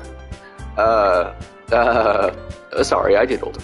Sayori, it's a lot harder than I thought. How did you guys do it so easily? Try not to think of it like you're reciting to other people. Imagine you're reciting it to yourself like in front of a mirror or in your own head. It's your poem, so it'll come out the best that way. I see. Okay then, Sayori begins her poem. Somehow it feels like her soft voice was made as a perfect match. The poem isn't aimlessly cheery like Sayori is. It's serene and bittersweet. If I were to read this on paper, I probably wouldn't think of it much. But hearing it come from Sayori's voice almost gives it a whole new meaning. Maybe this is what Sayori meant when she said she likes my poems. Oh god, here comes another one. It's like I get to reach more deeply into someone I thought I knew through and through. Sayori finishes and we applaud. I did it. Good job, Sayori. Even the Boom Boom liked it. I guess that's a good sign. What does that even mean? It came out nicely, Sayori.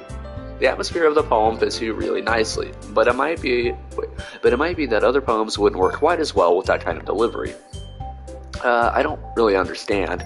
In other words, I've seen poems of yours where that sort of gentle delivery wouldn't work as well. They might need a little more force behind them, depending on what you're reading. Oh, I know what you mean. I've been practicing that kind of thing. It's just embarrassing to do in front of everyone. Hey. The next time, I'm going to make you pick a poem that challenges you a little more. We don't have much time before the we don't have much time before the festival, you know. Okay. Now, who's next? Natsuki? Don't make me go before the Boom Boom. It's not like I can compare to you guys anyway. Oh shit. Bless me. I'll pop my ears. Might as well let the Boom Boom lower everyone's standards a little before I have to do it. Natsuki, it's fine. I might as well get it over with. But it's not like I have much of a selection of what to read. I'll just have to go with what I wrote for today. I stand up and step in front of the podium. Everyone has their eyes on me, making me feel terribly awkward. I recite my poem. Since I'm not exactly confident in my own writing, it's hard to put energy into it. Despite that, once I finish, I receive applause anyway. Sorry, I'm not really as good as everyone else. Don't worry about it so much. I think it's less about your abilities and about more your lack of confidence in your writing. That's something that'll improve over time, though. Yeah, maybe. Alright then. That just leaves you, Natsuki. Yeah, I'm going. Natsuki begrudgingly gets out of her seat and makes her way to the podium. The poem is called... Oh, why are you all looking at me? Because you're presenting... Anyway, the poem is called Jump. Natsuki takes a breath. When she starts reciting the poem, her sour attitude disappears a little. While she's a little unenthused, her poem has a rhythm and rhyme to it. It's Natsuki's trademark style, and it works surprisingly well when spoken aloud. The words feel like they bounce up and down as if given life to the poem. Natsuki finishes and everyone applauds. She huffs back to her seat. That wasn't so bad, was it? Easy for you to say. You'd better not make me do that again. Do you at least feel prepared enough to recite a poem in front of other people? I mean, doing it in front of other people will be way easier. I can put on whatever face I want for other people, but when it's just my friends, it's just embarrassing. That's a surprise, Natsuki.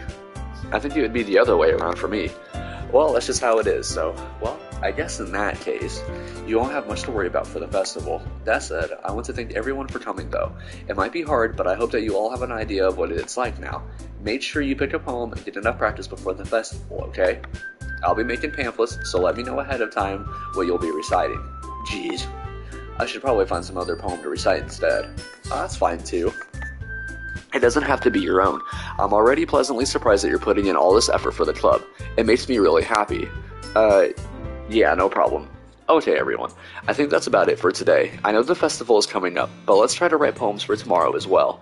It's been working out really nicely so far, so I'd like to continue that. As for the festival, we'll finish planning tomorrow, and then we'll have the weekend to prepare. Monday's the big day. I can't wait. I can do this. I can do this. Alright. I stand up. There's no way I'll be able to find the same enthusiasm as Sayori and Monika, but I'll do my best to get through it. If it's for the sake of the club. And impressing Monika, then I'll have to do my best. Ready to go, Sayori?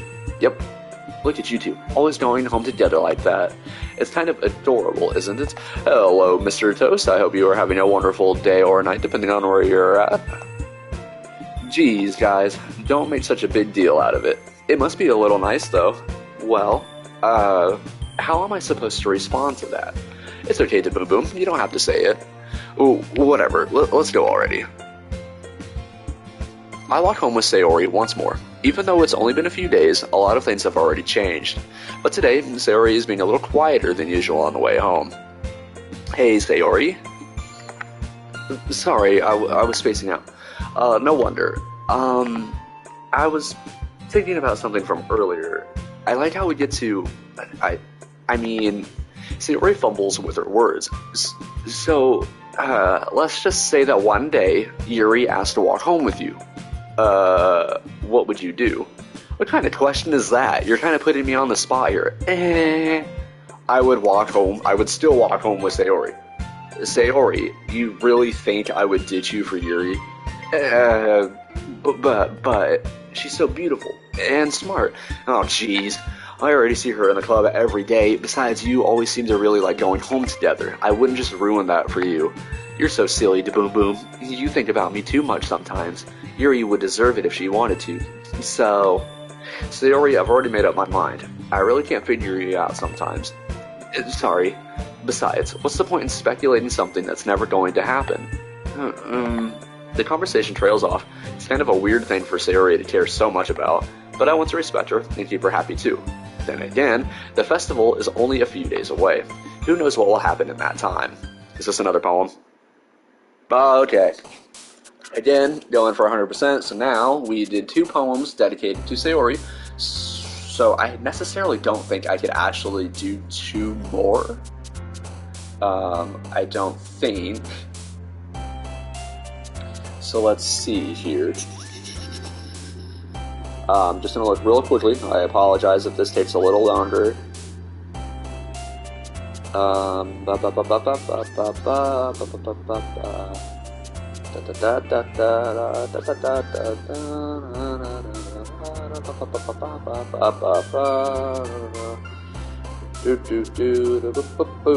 me see if there is anything different. Hello, Indonesia. I hope you are having a wonderful day or night, depending on where you are at, and hopefully you are having a good year to start. And same with you too, Mr. Toast. I am not seeing.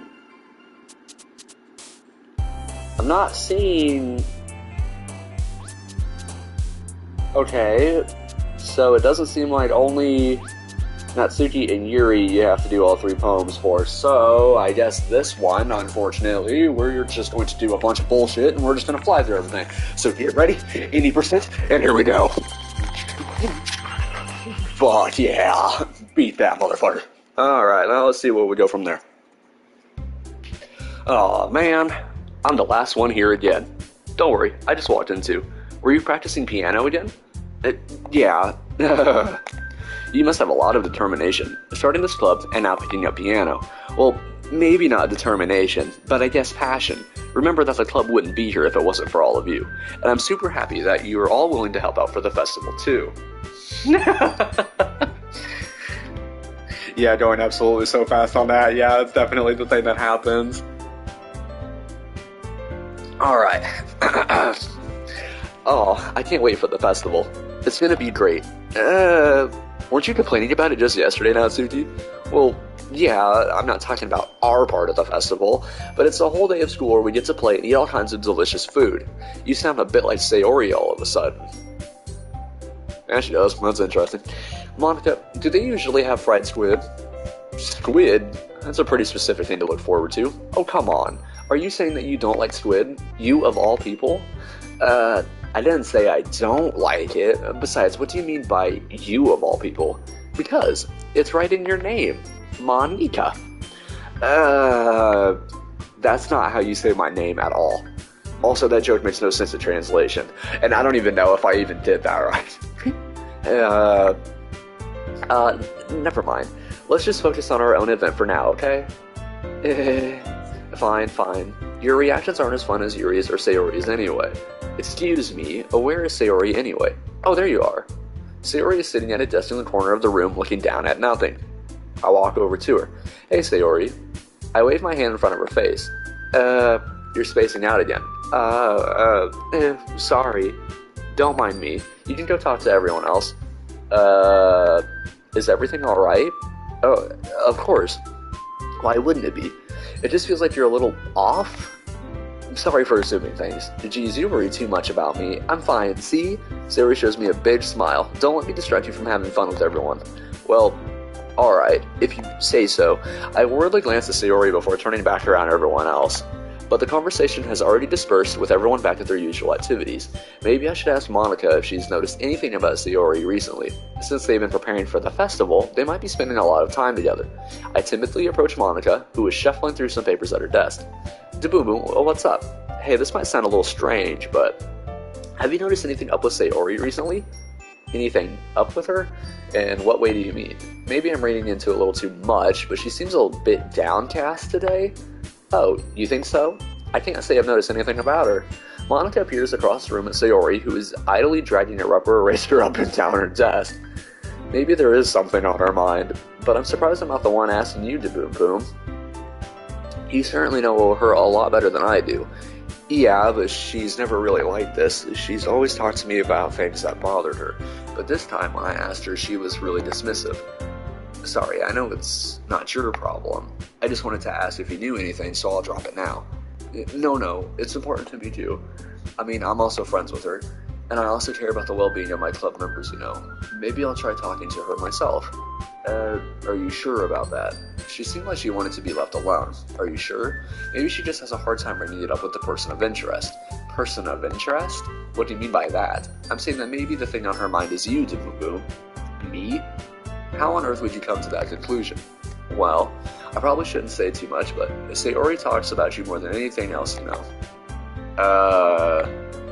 She's been so much happier ever since you joined the club. It's like an extra light was turned on inside of her. What? No way. Sayori is always like that. She's always been full of sunshine. It's not any different now than it always has been. You're so funny to Boom Boom. Have you thought that maybe you've always seen her as so cheerful because that's just how she is when she's around you? Oh. I said too much. I'm sorry, what do I know anyway? I didn't mean to jump to conclusions, so you should just forget about what I said. Huh. That's again a little bit more suspicious, Monika. I'll try to talk to her, so I'll try not to think about it for now. Alright. Monika smiles meaningfully. I know she said to forget about it, but I already know that I won't be able to get her words out of my head. Monika stands up from her desk and walks across the room to where Sayori is sitting. I watch her kneel down next to Sayori and gently talk to her, but she keeps her voice so quiet that I can't hear her from here. I sigh and sit myself down. I know Sayori told me not to worry about her and to have fun with everyone else, but that's impossible to do when she's behaving like this. Exactly how much do I care about her that I'm letting this weigh me down so much? Now, it feels like I'm the one behaving out of the ordinary, but there's nothing I can do besides wait for Monika. Okay, everyone. After some time passes, Monika calls out to the club room. Why do we share our poems now? Before I know it, everything is back to normal. Everyone goes to retrieve their poems, and I do the same. I make eye contact with Monika, and she smiles at me. I wonder what she was talking about with Sayori. Who should I show my poem to first? Sayori. This is your best one so far. It's really, really nice to Boom Boom. Thanks. Sayori, you've been a little quiet today. Is everything alright? Of course. Everything is fine. Maybe I'm just a little tired today. Do you want to nap or something? No, that's silly. Don't worry about me, okay? I only want to see smiles on your face. Oh, we all know if somebody's saying something like that, they're definitely depressed. Usually they've always said that the people that are always trying to make everybody else happy but themselves are generally depressed. Anyways, I only want to see smiles on your face. Well, alright. Hey, Boom Boom. I'm still a little surprised. I really thought that you would try writing your poems like the way Yuri does, or even Natsuki. But in the end, yeah, I guess you're the one who likes this one the most. Why? You don't want to get closer with everyone else? Wait, of course I do. But that doesn't mean I need to try so hard to impress them. I still understand you the most, Sayori. I know you have to sometimes put up with me, and I have to sometimes put up with you, but we have a wavelength or something? And this is how the poem came out. Sometimes it feels like you're the only exciting thing in my life, so sometimes it's just easier to write than thinking about you. Sayori. No. Boom Boom. I don't deserve this. You're too nice to me. Why are you doing this? Sayori has trouble keeping her voice steadily all of a sudden. If you had fun with everyone else instead, this would be so much easier. Sayori. I glanced around the room to make sure nobody has noticed this. Sayori, I've probably never said this before, but I don't understand what you're feeling right now.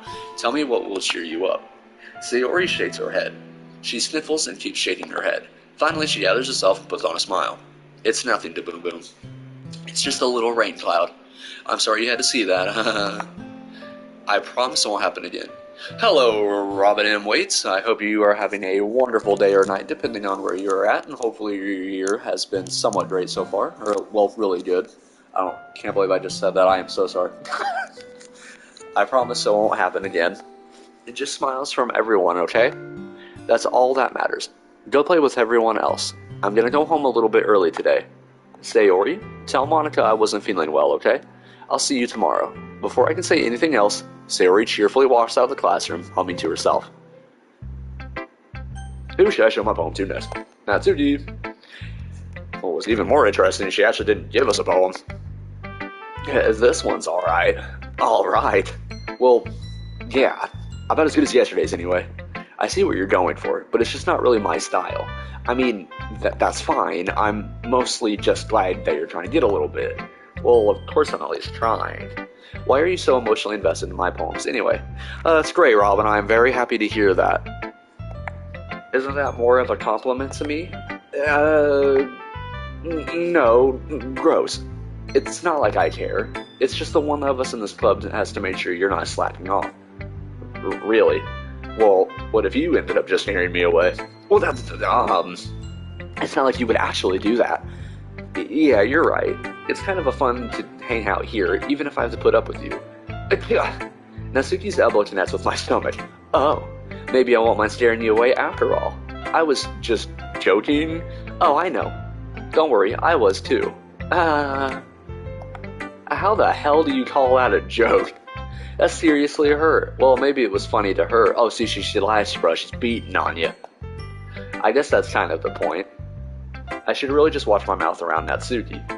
Anyway, Natsuki holds her poem out to me like nothing even happened. I'll be your beach. Your mind is so full of troubles and fears that diminish your wonder over the years. But today I have a special place, a beach for us to go. A shore reaching beyond your sight, a sea that sparkles with brilliant light. The walls in your mind will melt away before the sunny glow. It'll be the beach that washes your worries away. It'll be the beach that you daydream about each day. It'll be the beach that makes your heart leap in a way you thought it had left you long ago. Let's bury your heavy thoughts in a pile of sand, bathe in sunbeams and hold my hand. Wash your insecurities in the salty sea and let me see you shine. Let's leave your memories on a footprint trail. I fucked that up. Set you free in my windy sail. And remember the reasons you're wonderful when you press your lips to mine. Ooh. I'll be the beach that washes your worries away. I'll be the beach that you daydream about each day. I'll be the beach that makes your heart leap in a way you thought had left you long ago. But if you'll let me by your side, your own beach, your own escape, you'll learn to love yourself again. Interesting. Yeah, I felt like I kept writing about negative things, so I wanted to write something with a nice message for once. Besides, the beach is awesome. kind of hard to write about anything negative about the beach. So you decided to write about the beach first and then came up with the message later? Yeah, well, it's only because of what happened yesterday. I mean, after Yuri, and I realized we kind of wrote about the same thing. Hello, D6H Music. I hope that you are having a wonderful day or night, depending on where you are at.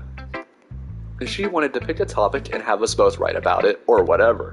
Ugh, you can really see her doing that too, and making us write about a simple topic, then trying to impress me by coming up with something all fancy. Well, it's not like I care. I just did it anyway. I mean, I guess mine ended up being kind of metaphorical too. No, this is, just the actual game. This is the console version of it. But there's nothing wrong with doing that once in a while. At the very least, it was good practice.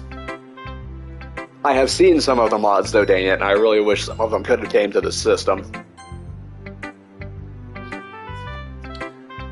Well done, Boom Boom. You've definitely improved your writing over the course of these few days. Has my advice been helpful to you? Yeah, definitely. I'm glad.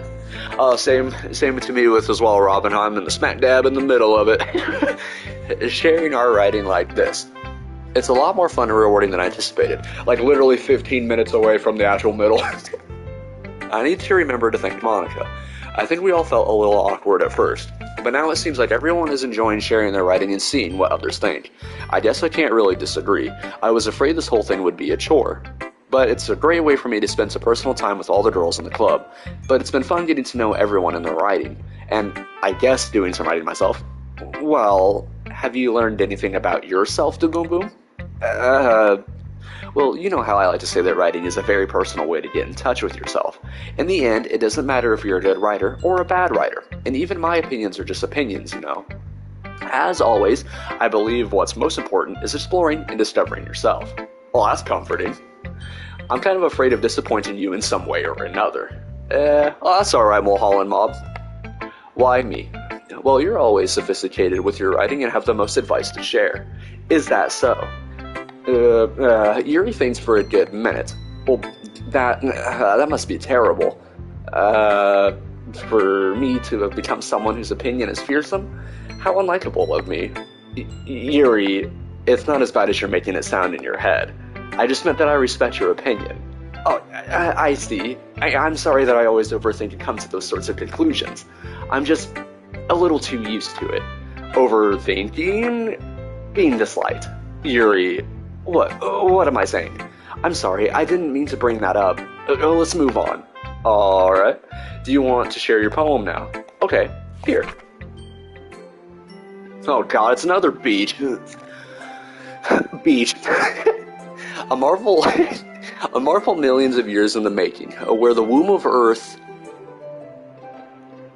chaotically meets the surface, under a clear blue sky, an expanse of bliss, but beneath gray, rolling clouds, an endless enigma. The easiest wood to get lost in is one where everything can be found. One can only build a sandcastle where the sand is wet, but where the sand is wet, the tide comes. Will it gently lick at your foundations while you give in? Or will a sudden wave send you crashing down in the blink of an eye? Either way, the outcome is the same. Yet we still build sandcastles. I stand where the foam wraps around my ankles, where my toes squish into the sand. The salty air is therapeutic, the breeze is gentle yet powerful. I sink my toes into the ultimate boundary line, tempted by the foamy tendrils. Again, more tendrils. Turn back and I abandon my piece to erode as the shore, drift forward and I return to Earth forevermore. Beautiful, Edgar Allan Poe. Beautiful. I'm aware that the beach is kind of an inane thing to write about, but I did my best to take a metaphorical approach to it. Yeah, Natsuki already told me about it. She did? She didn't say anything weird, did she? She just wanted us to write about the same topic again. I suppose to better compare the differences in our writing styles or thought processes. Anyway, it was her idea. Knowing her, it's no surprise that she'd want to do something like that. She probably just wants to show off.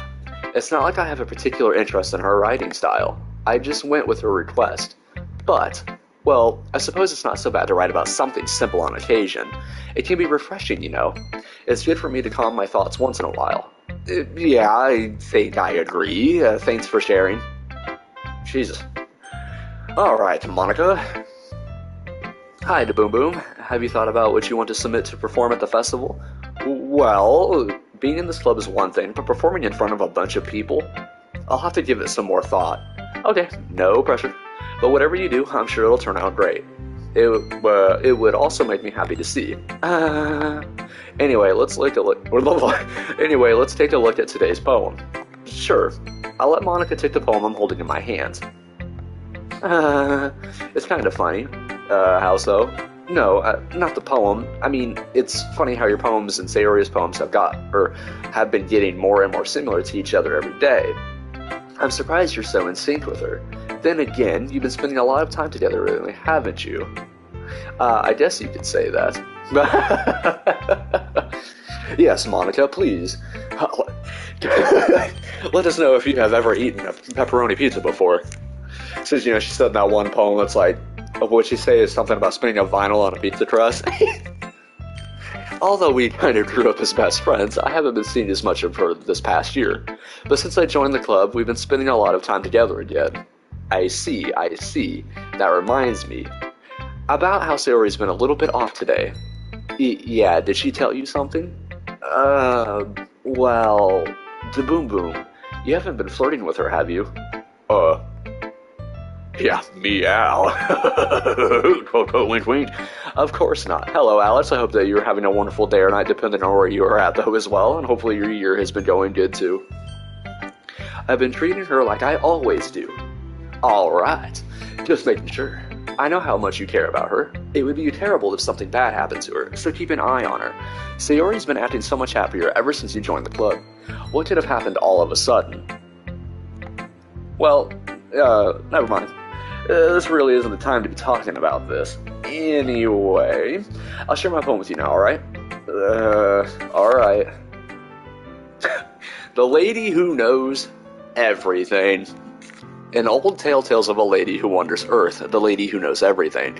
A beautiful lady who has found every answer, all meaning, all purpose, and all that was ever sought. And here I am, a feather, lost adrift the sky, victim of the currents of the wind.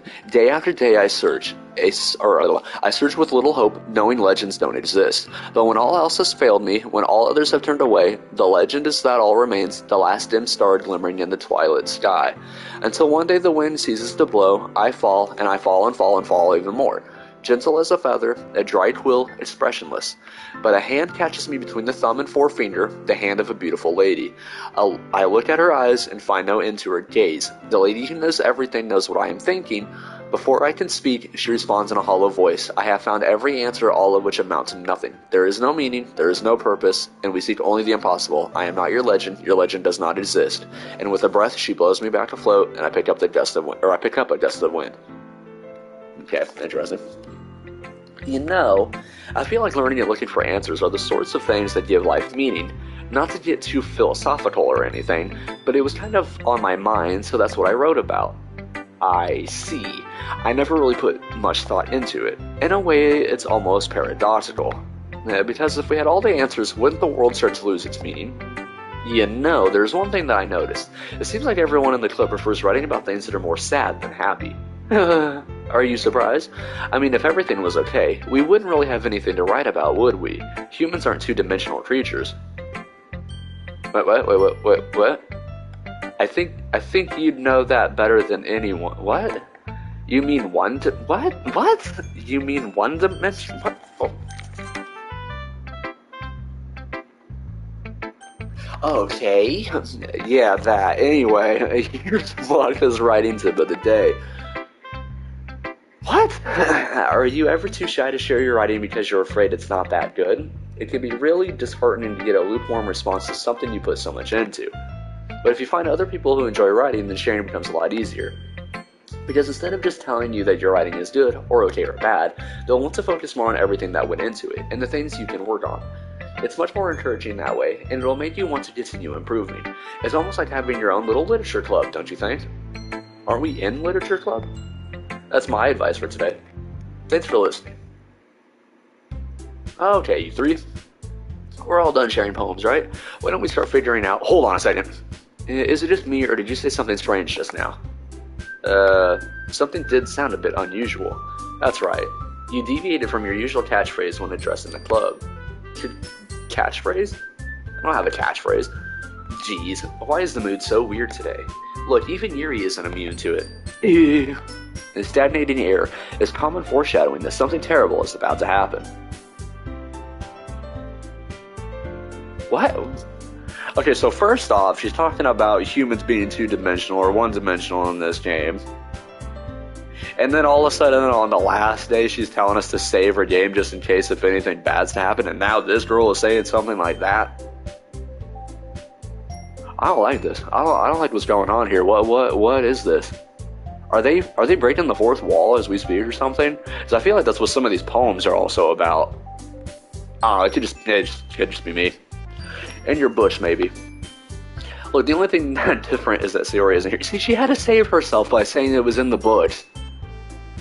I'm catching on to you, purple hair. Look, the only thing different is that Sayori isn't here. It seems you're right. Sayori always helps lighten the mood a little bit, doesn't she? It's almost like everyone's It's almost like everyone's balance is thrown off a little when she's not around. Yeah, I'm feeling it. When the heck did she run off to? Or where the heck did she run off to anyway? I thought she just went to pee. Natsuki, please show some decency. Oh, come on. She actually wasn't feeling too well and went home early. Is that so? I hope she's alright. Seriously, of all the times to not go home with her, you picked a time she's not feeling well. So much for you two being all lovey-dovey. No. First of all, stop misunderstanding my partnership with Sayori. And second, she's kind of been avoiding me today, so I don't want to force it. Huh? The curious expression coming from Yuri, of all people? Calm down, guys. I talked to her earlier, and everything is fine. What did she say? Anyway, wait, when the fuck did you just go and talk to her? Didn't she just leave the literature? Oh, whatever. Anyway, we need to figure out the rest of the festival. No, I'm gonna stop. Wasn't she just in the room with us the whole entire time? Did she leave with her? Oh, okay. Anyway, we need to figure out the rest of the festival preparations. So, let's decide what everyone will be doing this weekend. I already know what I'm doing. That's right. Natsuki will be making cupcakes. But we might need a lot of them, in different flavors. Can you handle that all by yourself, Natsuki? Challenge accepted. And as for myself, I'm going to be printing and assembling all the poetry pamphlets. Sayori will be helping me design them. And as for Yuri, you can... Guys, can you help me out with something for Yuri? I'm useless. Oh, God. Oh, these hiccups are killing me. No. Oh, fuck. That's not it at all. Oh, God. You're the most... Oh, fuck. You're the most talented person here, you know? Oh, now. Suchi's pouting too? Geez, even I can tell now. I guess I never gave Sayori enough credit, but I can tell things are even harder on you when she's not around.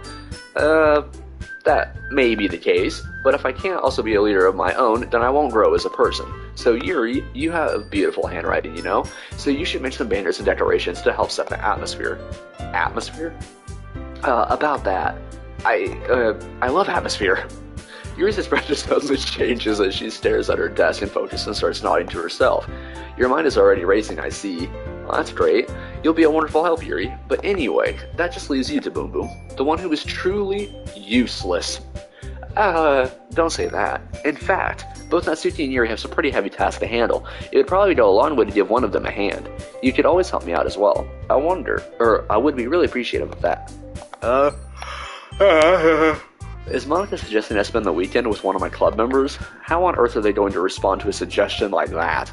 I suppose I wouldn't mind a bit of help. Well, even if you don't know how to bake, there's always some dirty work I could give to you. It's not like Monika is going to give me a choice, and you shouldn't be sitting on your butt anyway. Natsuki tries to mumble a bunch of excuses like that.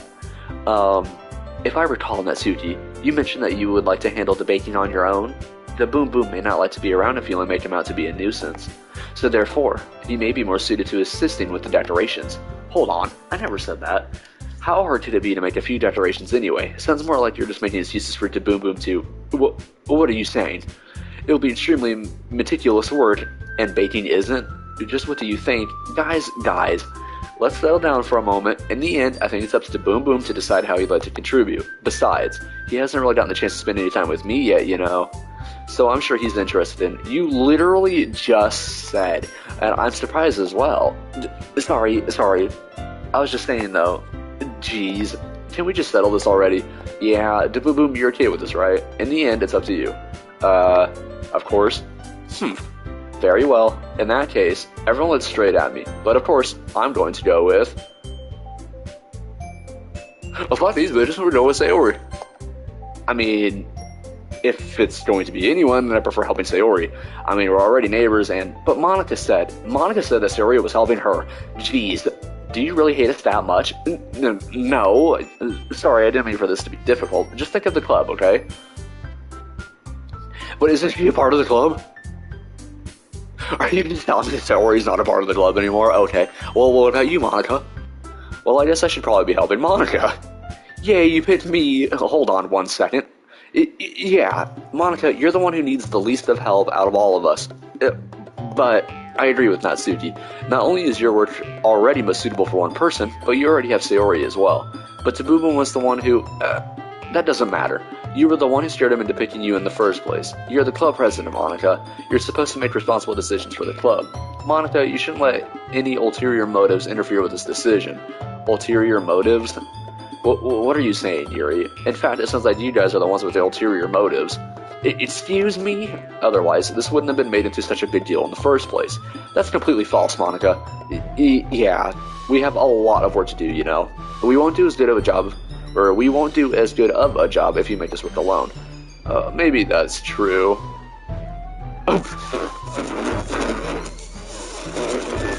Oh, I actually have to pull up that one. Hold on, I'm sorry. Let me go. I gotta see what that says, I'm sorry. Ba-da-da, you two being so slow. You. Ba-da-da. Ba-ba-ba. I can put people on time now. Who wants to do that? Bro, I saw Sayori's chest and I was a little transmitted to you guys. You're very welcome, man. I understand that. Maybe that's true. But we do have a couple people that have not seen any of this, so we're just gonna keep it no spoilage from here. No spoilage. Think of the club, Monika. If we want our event to succeed, then we need to appropriately distribute our resources. So are you going to do the right thing, President? Okay. I get it. It's technically most logical for Boom to help one of you two, so I guess that's what we'll do. Do you have a preference? Yeah, let's go with Yuri. Well, I'll probably be most useful helping out Yuri. Me? Are you serious? Why would you... Natsuki, I can already tell you're already about to say something mean. No. I was just saying, so you'll be helping out Yuri then, Boom. Yeah, that's what I'm going to do. I'm glad. I have a bad habit of overthinking these sorts of things, so I think your assistance will be very useful. That's great to hear. Natsuki, will you be able to handle the baking yourself? I mean, yeah, I already said I would be fine. Okay. Everyone can tell that Natsuki is feeling a little sour. So, is that everything we needed to go over? Yeah, that should be about it. Are you guys excited? Well, excited may not be the right word, but I suppose I'm looking forward to it a little bit. Do you feel the same way, Boom? Me? I guess you could say I'm interested to see how it'll turn out. That's good enough for me. What about you, Natsuki? Natsuki? What? Why is everyone yelling at me? I didn't even do anything. No, that's not what I meant at all. Yuri anxiously glances between everyone in the room. I'm sorry for this. I don't really know why the Boom picked me, and also, your cupcakes are the best cupcakes I've ever had. They go really well with my tea, and nothing that I do for the event will compare to that, so, I get it. I'm kind of surprised, though. Why?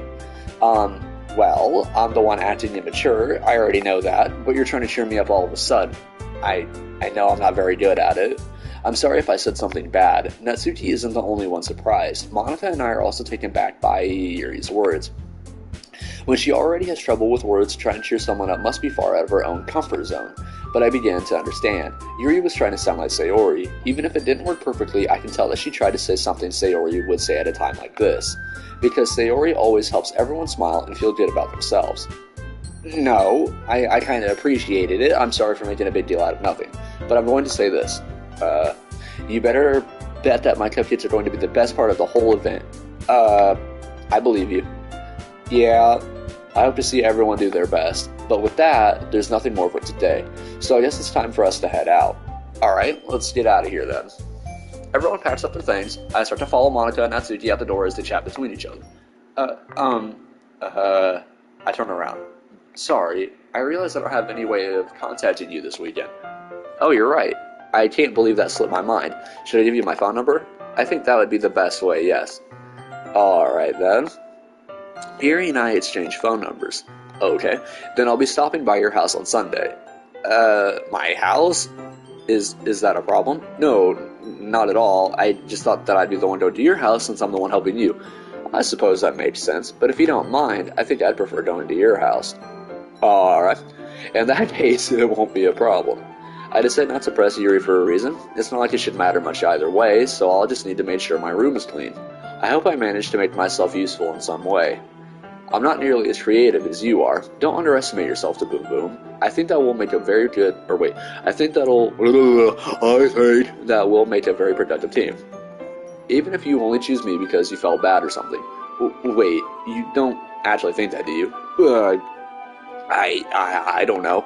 It's difficult to come up with any other reason you may have chosen me. You're forgetting the one reason with the most common sense. I chose to help you because that's what I want to do. But Yuri thinks to herself with an extremely tense expression. Yuri, you're overthinking this. You wanted me to point out when you're overthinking, right?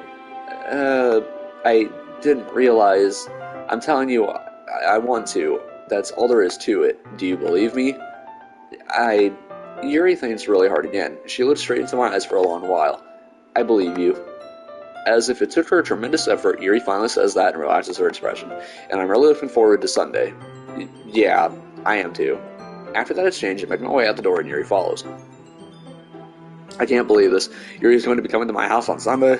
Even though I would have preferred to do this with Sayori, my anxiety still shoots through the roof. I guess I've gotten pretty used to handling her at this point, but who knows what might end up happening when we're outside of school. She even told me she was looking forward to it. I shake my head. Why do I feel nervous if Sayori finds out about this? It's not like that we feel that way about each other. Besides, like Monika said, this is about the club. I have nothing to worry about. If I just go with it, then I'll have a good time.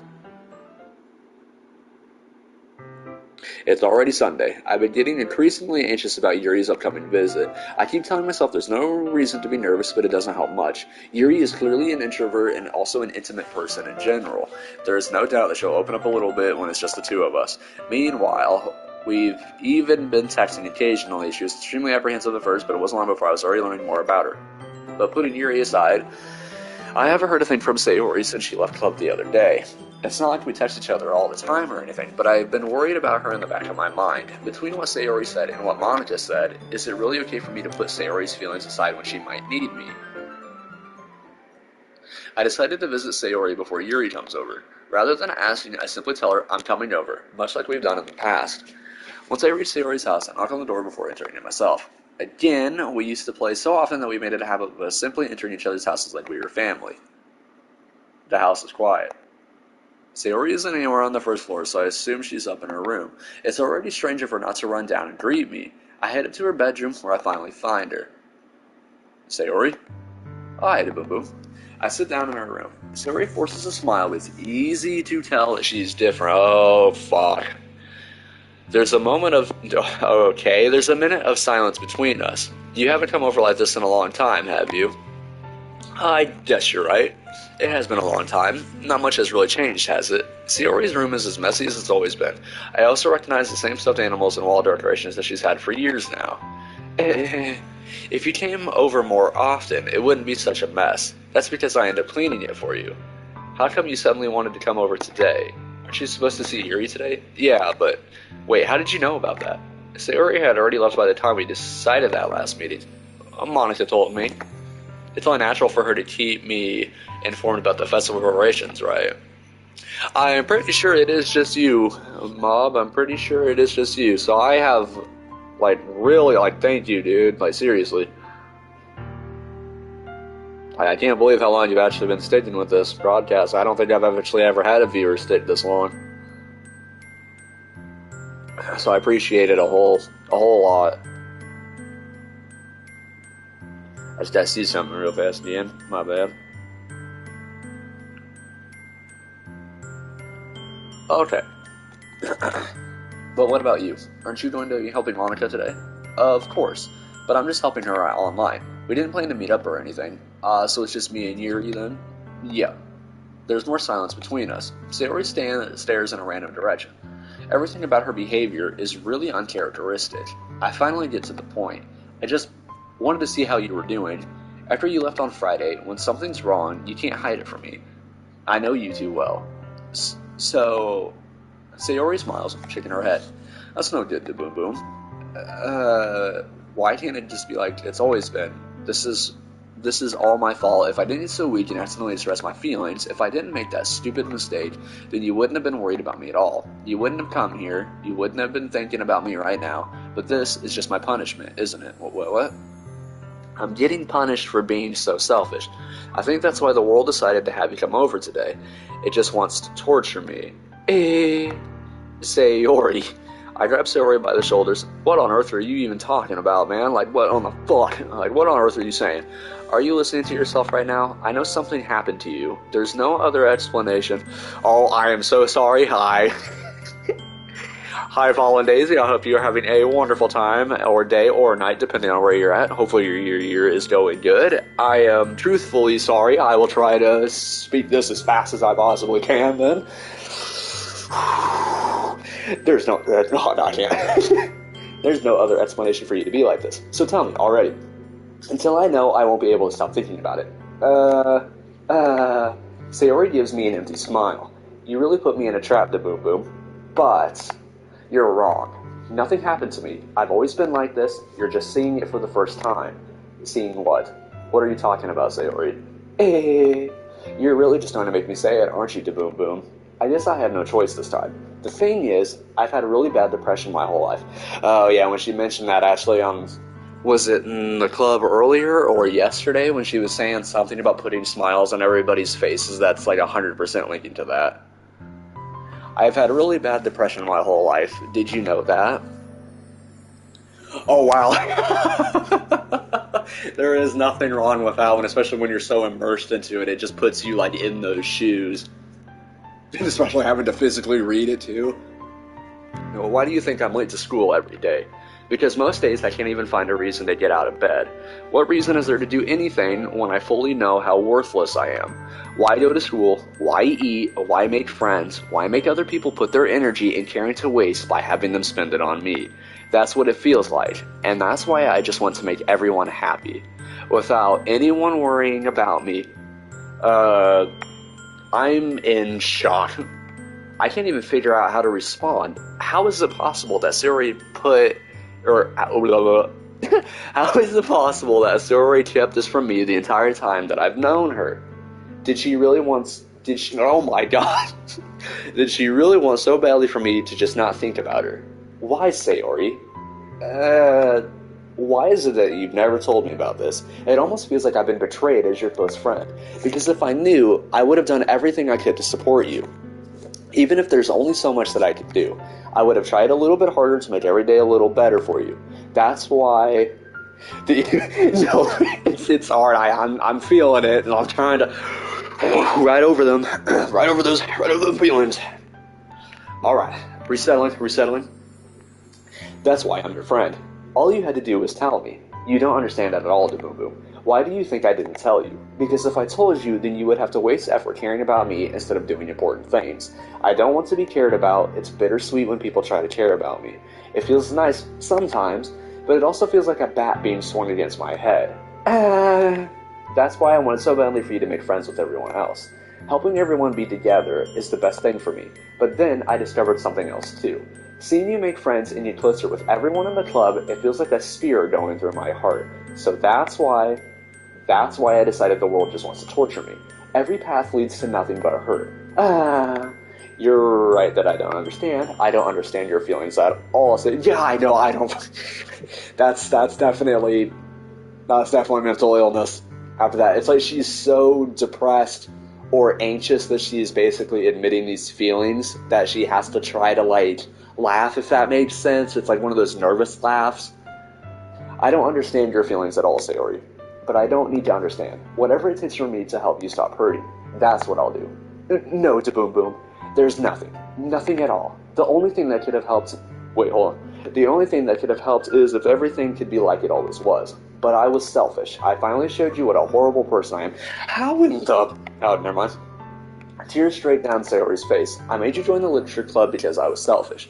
And I was punished by my heart hurting in a way that I couldn't understand. And now you came here and I made you hurt too. I'm just weak and selfish. That's all. Hello, Sonic the Hedgehog. PC version. I hope that you are having a wonderful day or night, depending on where you're at. Hopefully your year is going well, and I am sorry that you had to come in during one of the worst parts of this game. That's all I am. And that's why I'm going to accept these punishments. Because I deserve every last one. Without thinking, I once again grab Sayori's shoulders. This time, I pull her into a tight embrace. Oh, here we go.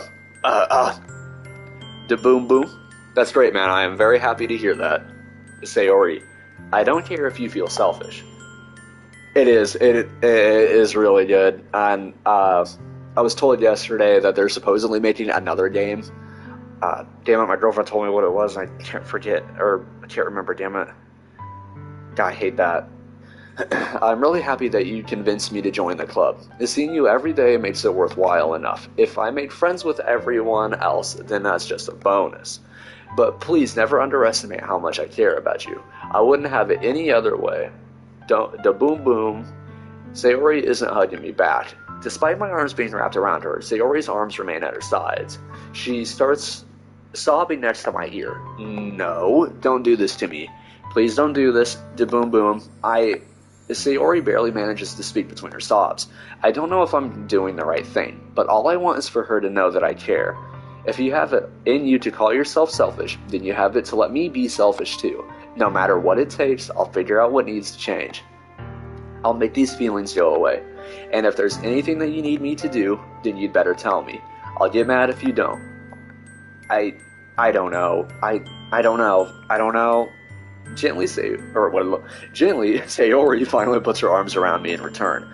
I don't know anything. It's all really scary. I don't understand any of my feelings to Boom Boom. That's why this whole screen is black. The only time I'm not feeling nothing is when I'm feeling pain. But your hugs are so warm, and that's really scary too. Sayori lets me go. As she does so, I let her go as well. The festival is tomorrow. Yeah, it's going to be fun, right? Yeah.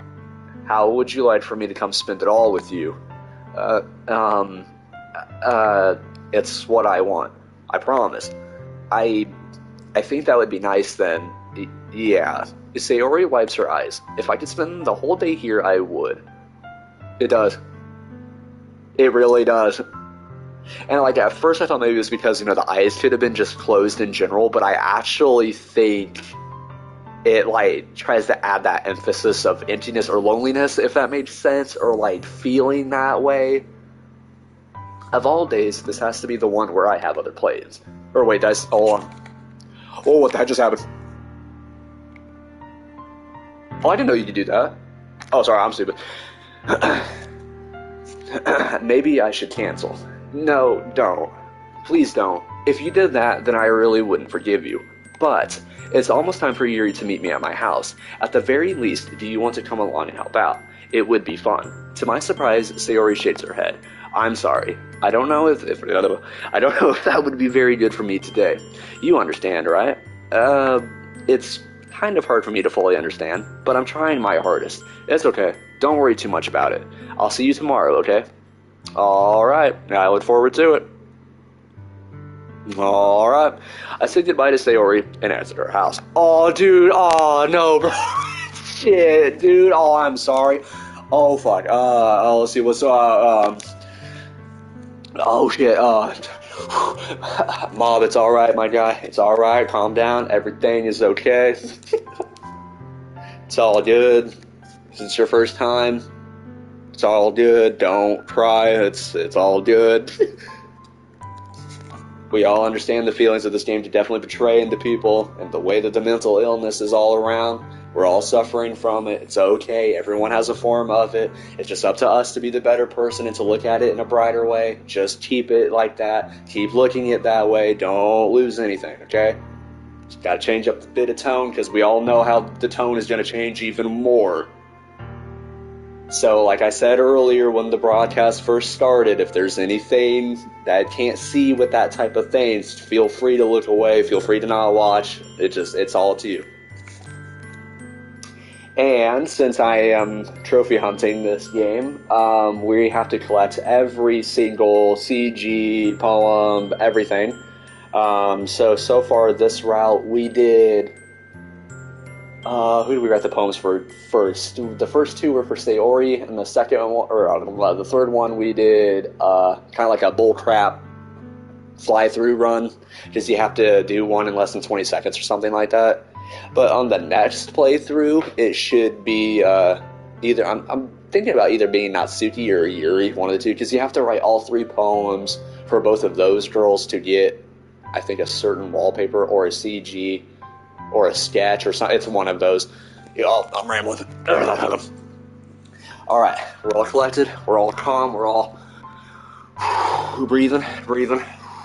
Alright.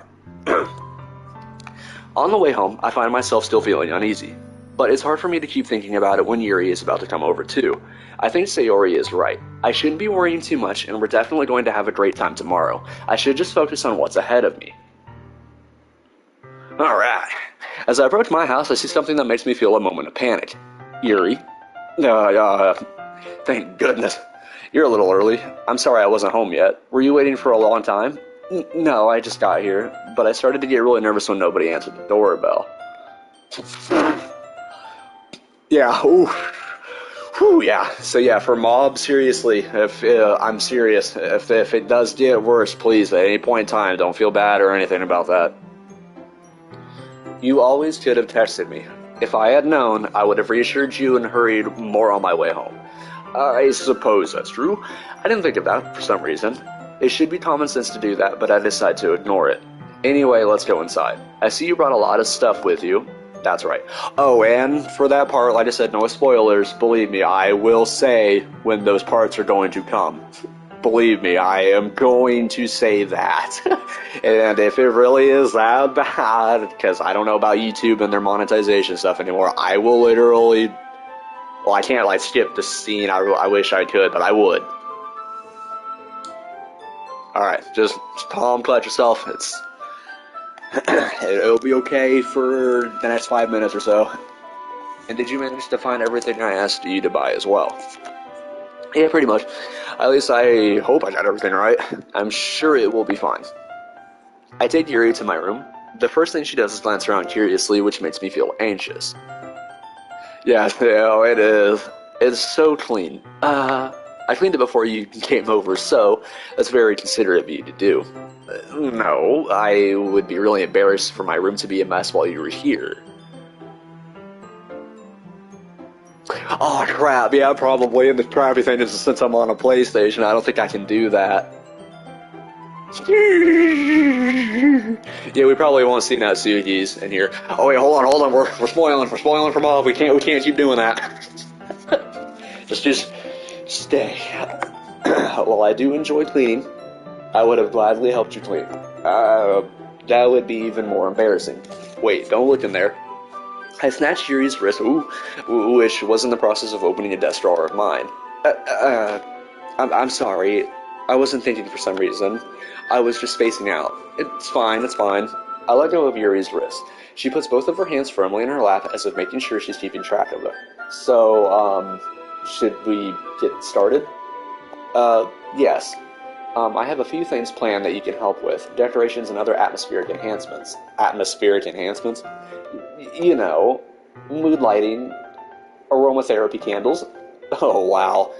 I didn't know you planned on taking it that far. Of course. I want to help take our guests to a faraway place. Although many will stop by just out of curiosity.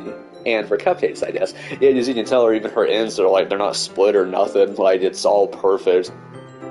I'm determined to provide an experience that will leave them wanting more. That's great.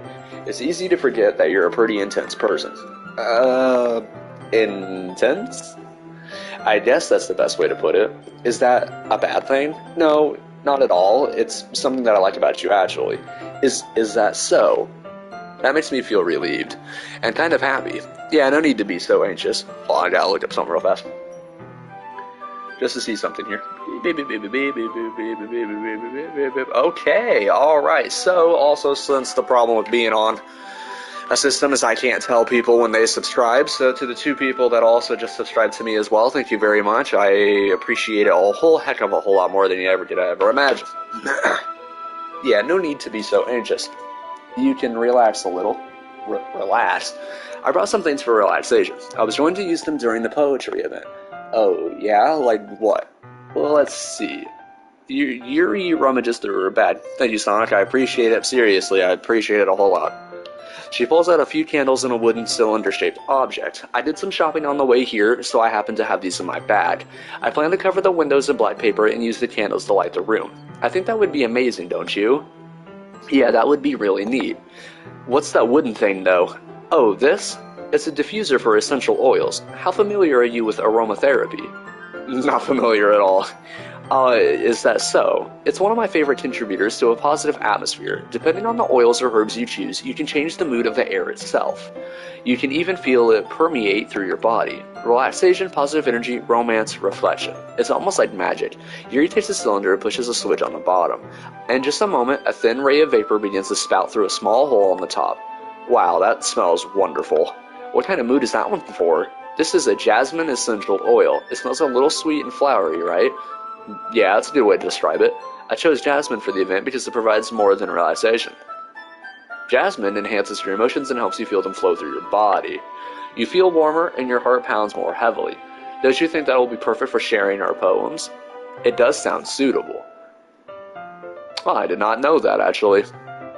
But you seem to know a lot about this, so I'll trust your opinion with anything. Oh, you're good, Mob. Take your time.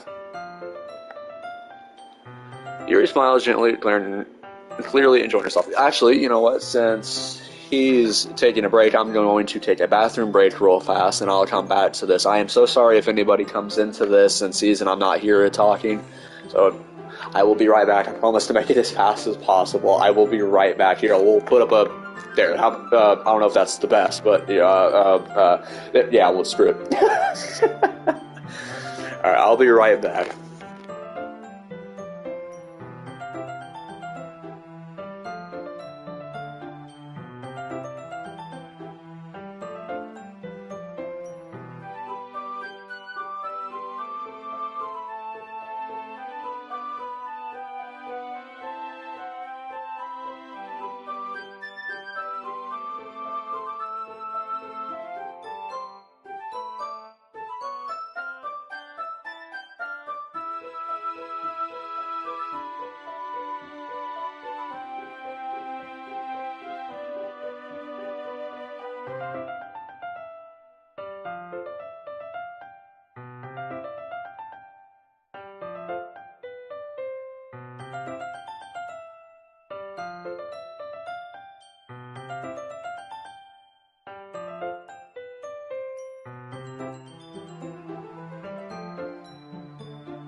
Oh, okay, I am back.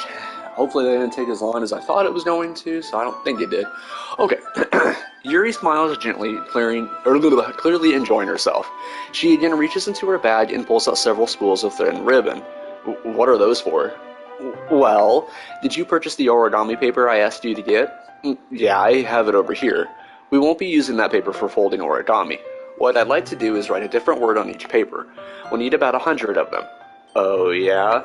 What will those be used for? Well, I'm going to cut pieces of ribbon to hang from the doorway of the classroom. Then we can fasten the paper onto the ribbons to create a doorway curtain.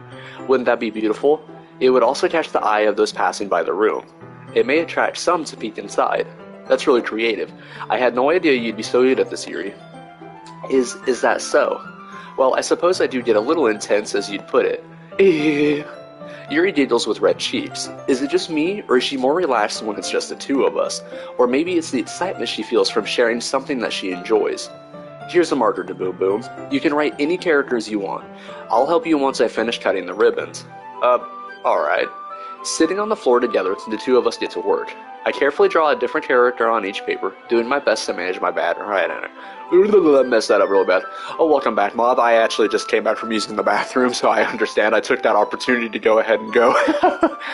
I didn't want to get too far into it. You didn't really miss so much. Really nothing at all. I carefully draw a different character on each paper, doing my best to manage my bad handwriting. Yuri unravels a long strand of red ribbon to her desired length. Then, she reaches into her bag once more and pulls out a pocket knife. The knife is strangely beautiful. The silver handle has an intricate pattern of waves etched into it. The blade itself is gently tinted blue. That's no ordinary pocket knife. It looks really fancy. Well, embarrassed, Yuri looks away. What is it? You're going to think it's weird. Yuri, whatever it is. Okay, I'm trying to remember. Oh, I don't think anything. Yuri, whatever it is, I have no reason to judge. To each their own, you know. If you promise you won't be weirded out. Yeah, I promise. Alright. The thing is, I'm kind of into knives. They're just so pretty. I can't help it. I don't know what it is. The combination of craftsmanship and feeling of danger, maybe? What am I saying? Please don't think I'm weird for this. You're laughing at me. No, I'm not laughing at you. It's just funny how nervous you get about sharing. Yes, I understand. I completely agree with that. I got a couple of them myself. It's an interesting thing to be into, I guess. Hell, I even got one with my name on it. But I think it kind of suits you. Suits me? Yeah, so you're right. Yeah, it's kind of intense. Oh, that was me reading that. Oh, my bad. Besides, it's a really cool looking knife. I can't deny that. It is, isn't it? Yuri relaxes her expression once again. Would you like to hold it? Sure, I'll check it out. Yuri carefully hands me the knife with the handle facing me. I take it and turn it around in my hands. It feels heavy and extremely solid. Where do you even get a knife like this? Curious of its sharpness, I feel the point of the knife with my index finger. Ow! The Boom Boom! Why did you do that? I didn't expect it to be that sharp. I barely touched it at all. It's my fault. I should have warned you. This knife is extremely sharp. It can cut through skin like it's paper. Oh no. A small drop of blood trickles down the side of my finger. Yuri takes my hand and gives the wound a closer look. She stares at it and noticeably fidgets. If you're squeamish, I'll just go wash it off now. Without warning, Yuri puts my finger in her mouth and lifts the wound. I feel her tongue curl around my finger. Yeah, I forgot about that. Startled, I instinctively pull my hand back. Please forgive me. I wasn't thinking. Yuri lowers her head, her face burning up. Yuri. That's the most embarrassing thing I've ever done. How can I do something like that? I'm sorry. Sure, it was a little weird. And it took me by surprise, but I guess she was just trying to help, right? Yuri, I think you're overreacting a little. She doesn't lift her head. What if she doesn't recover from this for the rest of the afternoon? Alright, you know what? This might be a stupid thing to do, but I do it anyway. I take Yuri's hand and let her index finger in return. To Boom Boom. Did you just really do that? Now we're even. Yuri just looks at me like I did something wrong. I knew that would be a bad idea. If not for the sweet aroma of the jasmine oil, the air would be extremely heavy right now. You're so weird to Boom Boom. Yuri giggles shyly. Uh, Yuri calling me weird? I have no response to that. Where do you keep your bandages? Uh, I don't think I need one, actually. It was a tiny cut. Look, it already stopped bleeding. I see. That's relieving. The tension is quickly lifted. We each resume our respective activities. I watch Yuri's knife cut through the ribbon like it's nothing but air. Meanwhile, I continue to make progress on the paper. Oh, she's gone. After we finish attaching the paper to the ribbons, we lay them all out side by side. It looks better than I expected and will be very effective as a door curtain. It looks great. Good thinking coming up with this, Yuri. Thanks. It's just something I saw online, really. Are you ready to move on to the next task? Yeah, let's do it. What do you have in mind? I'd like to create a banner. And that's why I asked you to buy the paint tablets. Oh, my bad. Oh, that's right. One of the items Yuri had asked me to buy was a kit of watercolor paint tablets. Oh, God. We'll need about 6 cups of water to put each of the tablets in. Do you mind fetching those for us? Of course not. 6 cups of water. I'll be right back in a minute. Thank you very much. Oh, and just a little bit of water is okay. If you fill the cups too much, it will be too diluted. Taking Yuri's advice, I decided to use small plastic bathroom cups rather than full-size glasses. I put them on a plate to catch any paint that drifts, then bring it back into my room. Yuri? Yes? I come in to see Yuri quickly unrolling her sleeve, pulling it back over her arm. It's a foreshadow for content later. That one I'd be a little on there. That don't tell you. With, knives, like in, that. Yeah. Warning. Nothing. Your face is a little red. Is it too hot in here or anything? No, not at all. There's nothing wrong, so let's mix the paint. Yuri hurriedly dismisses me and takes it upon herself to unwrap the tablets, dropping them into the cups. So, I thought we would do something simple that would look very nice. I'd like to paint a gradient across the banner, starting with the colors for a sunrise, then daytime, then sunset, and nighttime. Once it dries, I'll write an inspirational quote across the banner. We can hang it on the wall behind the podium at the front of the classroom. Neat. What are you going to write? Well, it will be more fun to surprise you. Yuri smiles at me. If you say so. After rolling out the banner, Yuri and I kneel on opposite sides so we don't get in the way of each other. Yuri uses a brush and adds a few dots of different colors across the banner to serve as a color guide when we paint. This kind of reminds me of elementary school. Painting on a banner with watercolors feels a lot like the art class projects we had back then. Yeah, God, I almost kind of regret almost choosing her. She just went with Nasuki. It's relaxing. I'm sorry if this feels too childish. No, I didn't mean that at all. It's kind of fun, Yeah, it is fun. I'm glad you feel that way too. Yuri stops painting for a moment, thinking to herself. For me, I don't need to go out and do crazy things to have fun. In fact, I usually don't even want to. I just like when I can spend time with one other person. Even if it's something simple like reading, it doesn't even matter if we don't talk much. Just having a friend next to me makes things feel a little bit nicer. I think that's all it takes for me to be happy. Is that so? Even if Yuri and I are quite different, I can understand where she's coming from. I feel that way about things like anime and games, where simply sharing the experience with someone can make me happy. I think I feel the same way. Yuri smiles gently. I knew you'd understand. Yuri leans over the banner to grab an unused paintbrush, but I move at the same time, causing my head to bump into hers. Sorry. Yuri reels back, and I quickly lift my hands in surprise. Are you hurt? No, I'm not hurt. It just startled me, that's all. Sorry, I should have asked you to get it from me. Or for me. It's not your fault. Your face. There are droplets of paint on Yuri's face and neck. Is there something on my face? Yeah, I accidentally got paint on you. Sorry, it's totally my fault. I'll get a towel right away.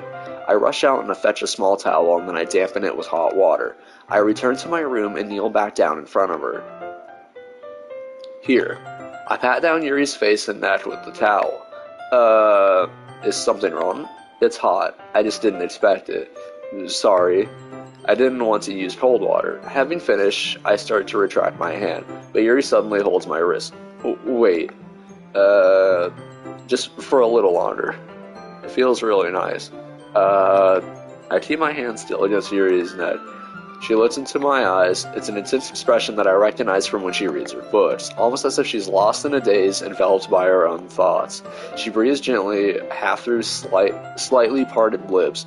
What is happening? Is it the aroma of the jasmine oil giving me this dizzy feeling? Yuri's gentle fingers wrapped around my wrist send a tingling sensation through my arm, and suddenly her face seems to be much closer to mine than it was just a moment ago.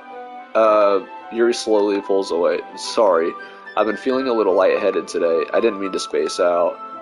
It's fine. The moment is over as soon as it began.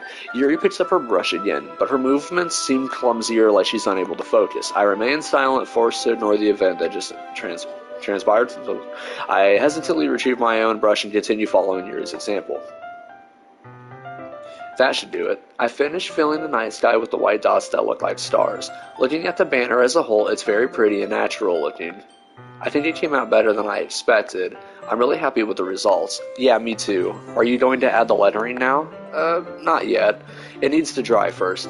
That's true, but won't that take a while? Well, perhaps it would be best to leave it here, then have you bring it in the morning.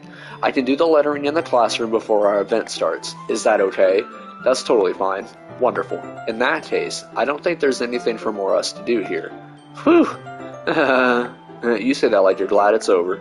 Was I wrong to assume that you were at least enjoying yourself a little bit? No, it's not that. I'm just glad that we managed to get everything done. I see. I am too. I was a little concerned about time. I need to start making dinner soon. So you don't have any time left. I was secretly hoping we could have extra time after we're finishing the work. Well, Yuri thinks to herself, I think it would be too irresponsible for me to wait much longer. I'm sorry. I was hoping there would be more time as well. It's probably my fault. Sorry for being such a slow worker. No, it's not your fault at all. And the important thing is that we got everything done, right? Yeah. So, I shouldn't be disappointed or anything. Gathering all her things, Yuri seems to look a little downcast. I understand why. It sounded like she rarely gets the opportunity to spend time with friends in a relaxed environment. But that doesn't mean this is the last time it can happen. Alright. Once Yuri packs up, I walk her out of the front door. Oh, you're good, man.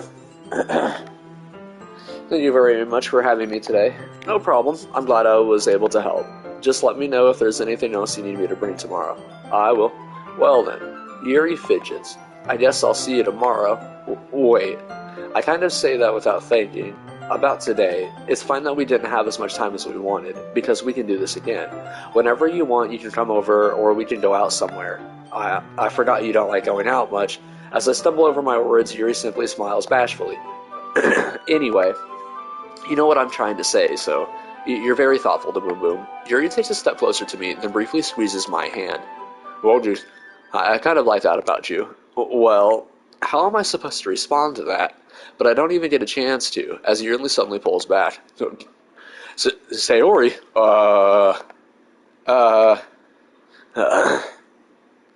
welcome back, son. Hi to Boom Boom. Sayori. Just now, we weren't... Hey, it's okay to Boom Boom. I just stopped by to say hi. Well, it's nice to see you. I'm sorry, but I'm already on my way to leave. Oh, really? That's too bad. I'm sorry, but we'll all be together at the festival tomorrow, so that's fine, right? Of course. Sayori beams. Yeah, so I'll see you tomorrow. Clearly embarrassed, Yuri hurries off. Sayori waves goodbye after her. Sayori, I thought you didn't want to come over today.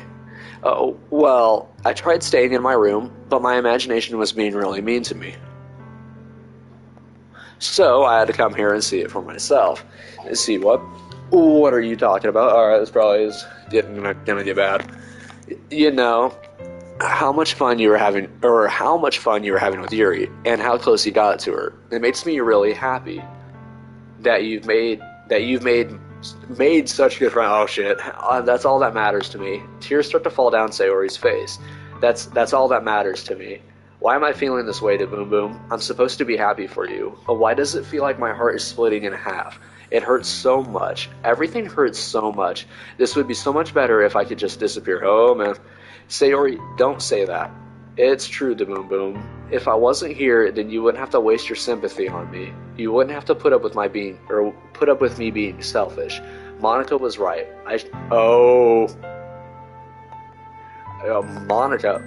Monica was right about what? Sayori, what I said before, it's true. Oh, good God. I'm not going to let this continue. And carrying a Metri like this isn't the burden your mind is making it out to be. It's something that makes me happy. It's something that I wouldn't trade for anything else. So even if this takes an entire lifetime, I'm going to be by your side until you don't feel any more pain. But Sayori lifts away. I put a hand on her shoulder to reassure her. I'm scared, to Boom Boom. I'm really scared.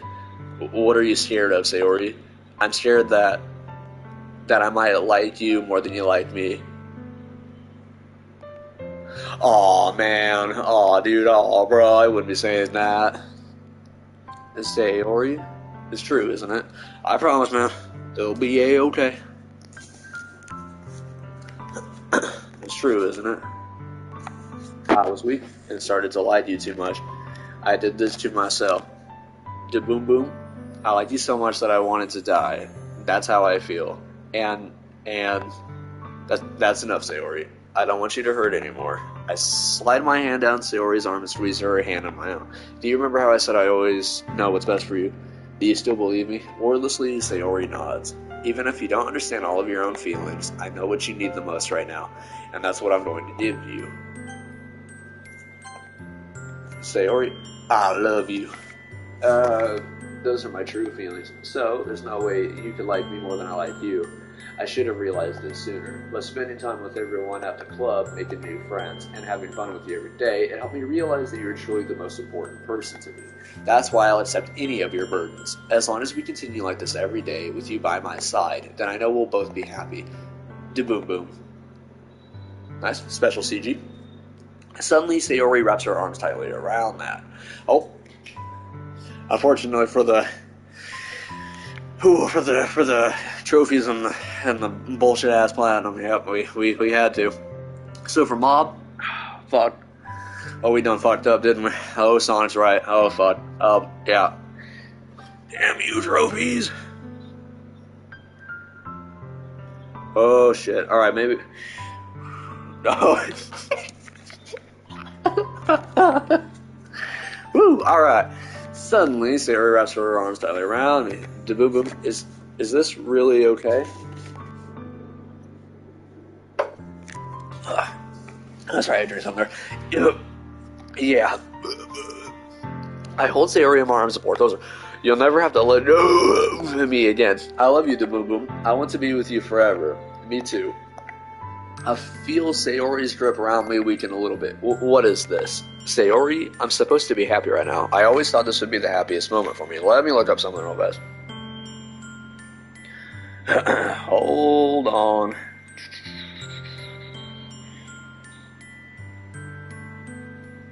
I do have help. No, we do. Oh shit. Okay.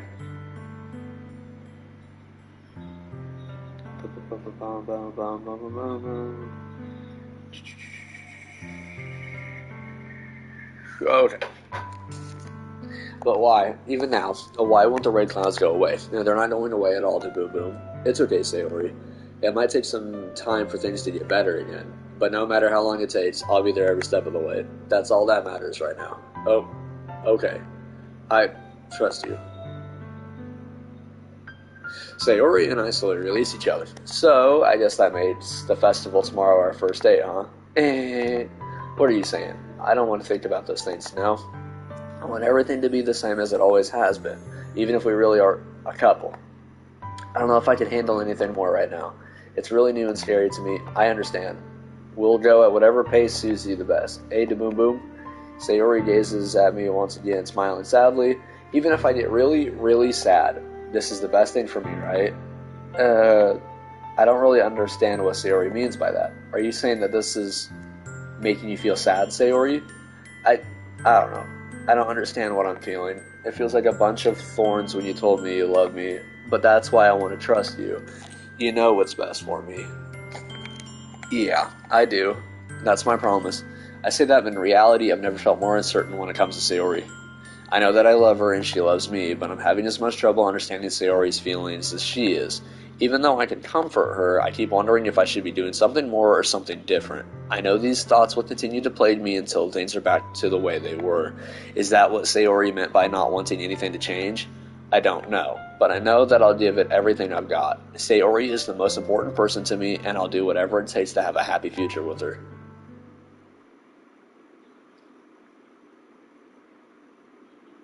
Alright. Alright, so I am going to say, and probably the next. Oh, I'll say it again closer. There is a massive. I just trigger warning, is what I guess I'm going to say. Going to be happening in the next couple of minutes. So just in case, I'll say it again right before the moment it happens. It is the day of the festival. Of all days, I expected this to be the one where I'd be walking to school with Sayori. Now, but Sayori isn't answering her phone. I considered going to her house to wake her up, but decided that that's a little too much. Meanwhile, the preparations for the event should be nearly complete. The banner Yuri and I painted is dry, and I gently rolled it up oh God, I gently rolled it up to take with me. She sent me a pleasant text reminding me not to forget anything, and I reassured her. Funnily enough, I probably feel this. I probably feel the same way as Natsuki about the event. I'm more excited for it to be over so I can spend time with Sayori and Yuri at the festival, but knowing Monika, I'm sure the event will be great too. To Boom Boom, you're the first one here. Thanks for being early. Oh, that's funny. I thought at least Yuri would be here by now. Monika is placing little booklets on each of the desks in the classroom. They must be the ones she prepared that have all the poems we're performing. In the end, I found a random poem online that I thought Monika would like and submitted it. So that's the one I'll be performing. I'm surprised you didn't bring Sayori with you. Yeah, she overslept again. That dummy. You'd think that on days this important she'd try a little harder. I say that, but I suddenly remember what Sayori told me yesterday, and I suddenly feel awful knowing it's not nearly that simple for her. I only said it because it's the way I'm used to thinking. But maybe I should have gone to wake her up after all? You should take a little responsibility for her, to Boom Boom. I mean, especially after your exchange with her yesterday. You kind of left her hanging this morning. Exchange? Monica, you know about that. Of course I do. I'm the club president after all. But, I stammer embarrassed. Did Sayori really tell her about it that quickly? That we're a couple now? I didn't really plan on bringing it up with anyone yet. Geez, you don't know the full story at all, so... Don't worry. Ooh, I probably know a lot more than you think. Monica is being as friendly as usual, but for some reason I felt a chill down my spine after hearing that. Hey, do you want to check out the pamphlets? They came out really nice. Yeah, sure. I grabbed one of the pamphlets laid out on the desks. Oh yeah, they really did. Something like this will definitely help people take the club more seriously. Yeah, I thought so too. I flipped through the pages. Each member's poem is neatly printed on its own page, giving it an almost professional feel. I recognized Natsuki's and Yuri's poems from one of the ones they performed during our practice. What's this? I flipped to Sayori's poem. It's different from the one she practiced. It's one that I haven't read before.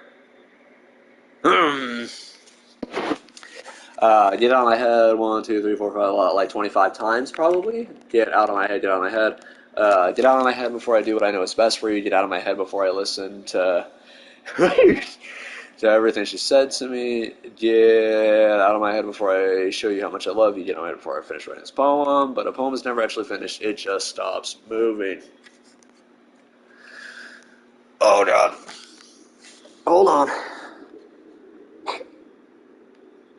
Oh, man. Oh, man. Ooh, okay. Alright, well, alright. What is this? Reading the poem, I get a pit in my stomach. Da-boom boom. What's wrong? Nothing. This poem feels completely different from everything else Sayori's written. But more than that, I changed my mind. I'm going to get Sayori, so... well, alright. Try not to take too long, okay? I quickly leave the classroom. Don't strain yourself. Monica calls out after me. I quickened my pace. What was I thinking? I should have tried a little bit harder for Sayori. Uh, it's not a big deal to at least wait for her or help her wake up. Even the simple gesture of waking her to school makes her really happy. Besides, I told her yesterday that things will be the same as they always have been. That's all she needs and what I want to give her. I reached the Ori's house and knocked on the door. Oh, Jesus. I don't expect an answer since she's not picking up her phone either. Like yesterday, I opened the door and let myself in. Got trigger. Wee wee. Oh, yeah, well. Alright. Sayori. She really is a heavy sleeper. Wait, hold on. Can I skip this? Hold on. Should we skip this? Or should we still just, because according to this guide, I don't have to do anything with this.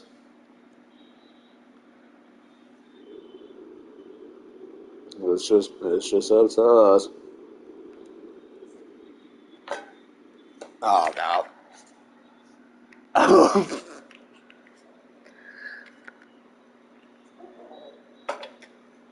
Oh, God, I swallowed. I can't believe I ended up doing this after all. Waking her up in her own house. I hope this isn't loud. It might be loud, too. Yeah, there's something a boyfriend would do, is it? In any case, oh shit, my controller's dying. It just feels alright. Outside Sayori's room, I knocked on her door. It's Sayori. Oh, what up, dummy? Oh, what up, dummy? Ooh, what up, dummy? There's no response.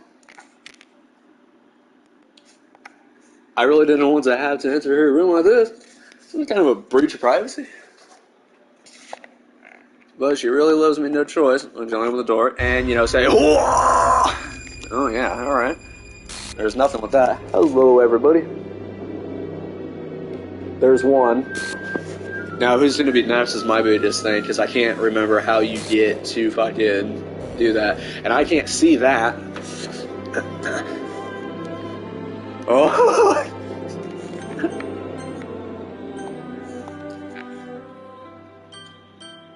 Well, I gotta see what that says.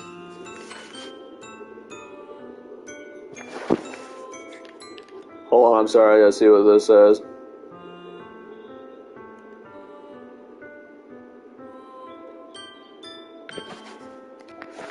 Oh, what the hell? Oh, what the hell? Is this a nightmare? It has to be. This isn't real. There's no way this can be real. Siri wouldn't do this. Everything was normal up until a few days ago. That's why I can't believe what my eyes are showing me. I suppressed the urge to vomit just yesterday. I told Sayori that I would be there for her. Oh, I gotta see this real fast. Oh, Mom, it'll be A-okay for you, not A-okay for Sayori, unfortunately. I'm just going to flat out say after this is actually not a visual novel. This is a psychological first-person horror video game disguised as a visual novel. So seriously, these people did it really well. I told her that I know what's best. This is where it all starts getting crazy. Like, beyond crazy. I told her I know what's best and that everything will be okay. Then why? Why would she do this? How could I be so helpless? What did I do wrong? Confessing to her, I shouldn't have confessed to her. That's not what Sayori needed at all. She even told me how painful it is for others to care about her. Then why did I confess to her and make her feel even worse? Was I so selfish? This is my fault. My swarming thoughts kept telling me everything I could have done to prevent this. If I just spent more time with her, walked her to school, and remained friends with her like it always has been, then I could have prevented this. And I know I could have prevented this. Screw the literature club, screw the festival, I just lost my best friend. Someone I grew up with, she's gone forever now. Nothing I can do to bring her back. This isn't some game where I can reset and try something different. I had only one chance, and I wasn't careful enough. And now I'll carry this guilt with me until I die. Nothing in my life is worth more than hers, but I still couldn't do what she needed from me, and now I can never take it back. Never, never.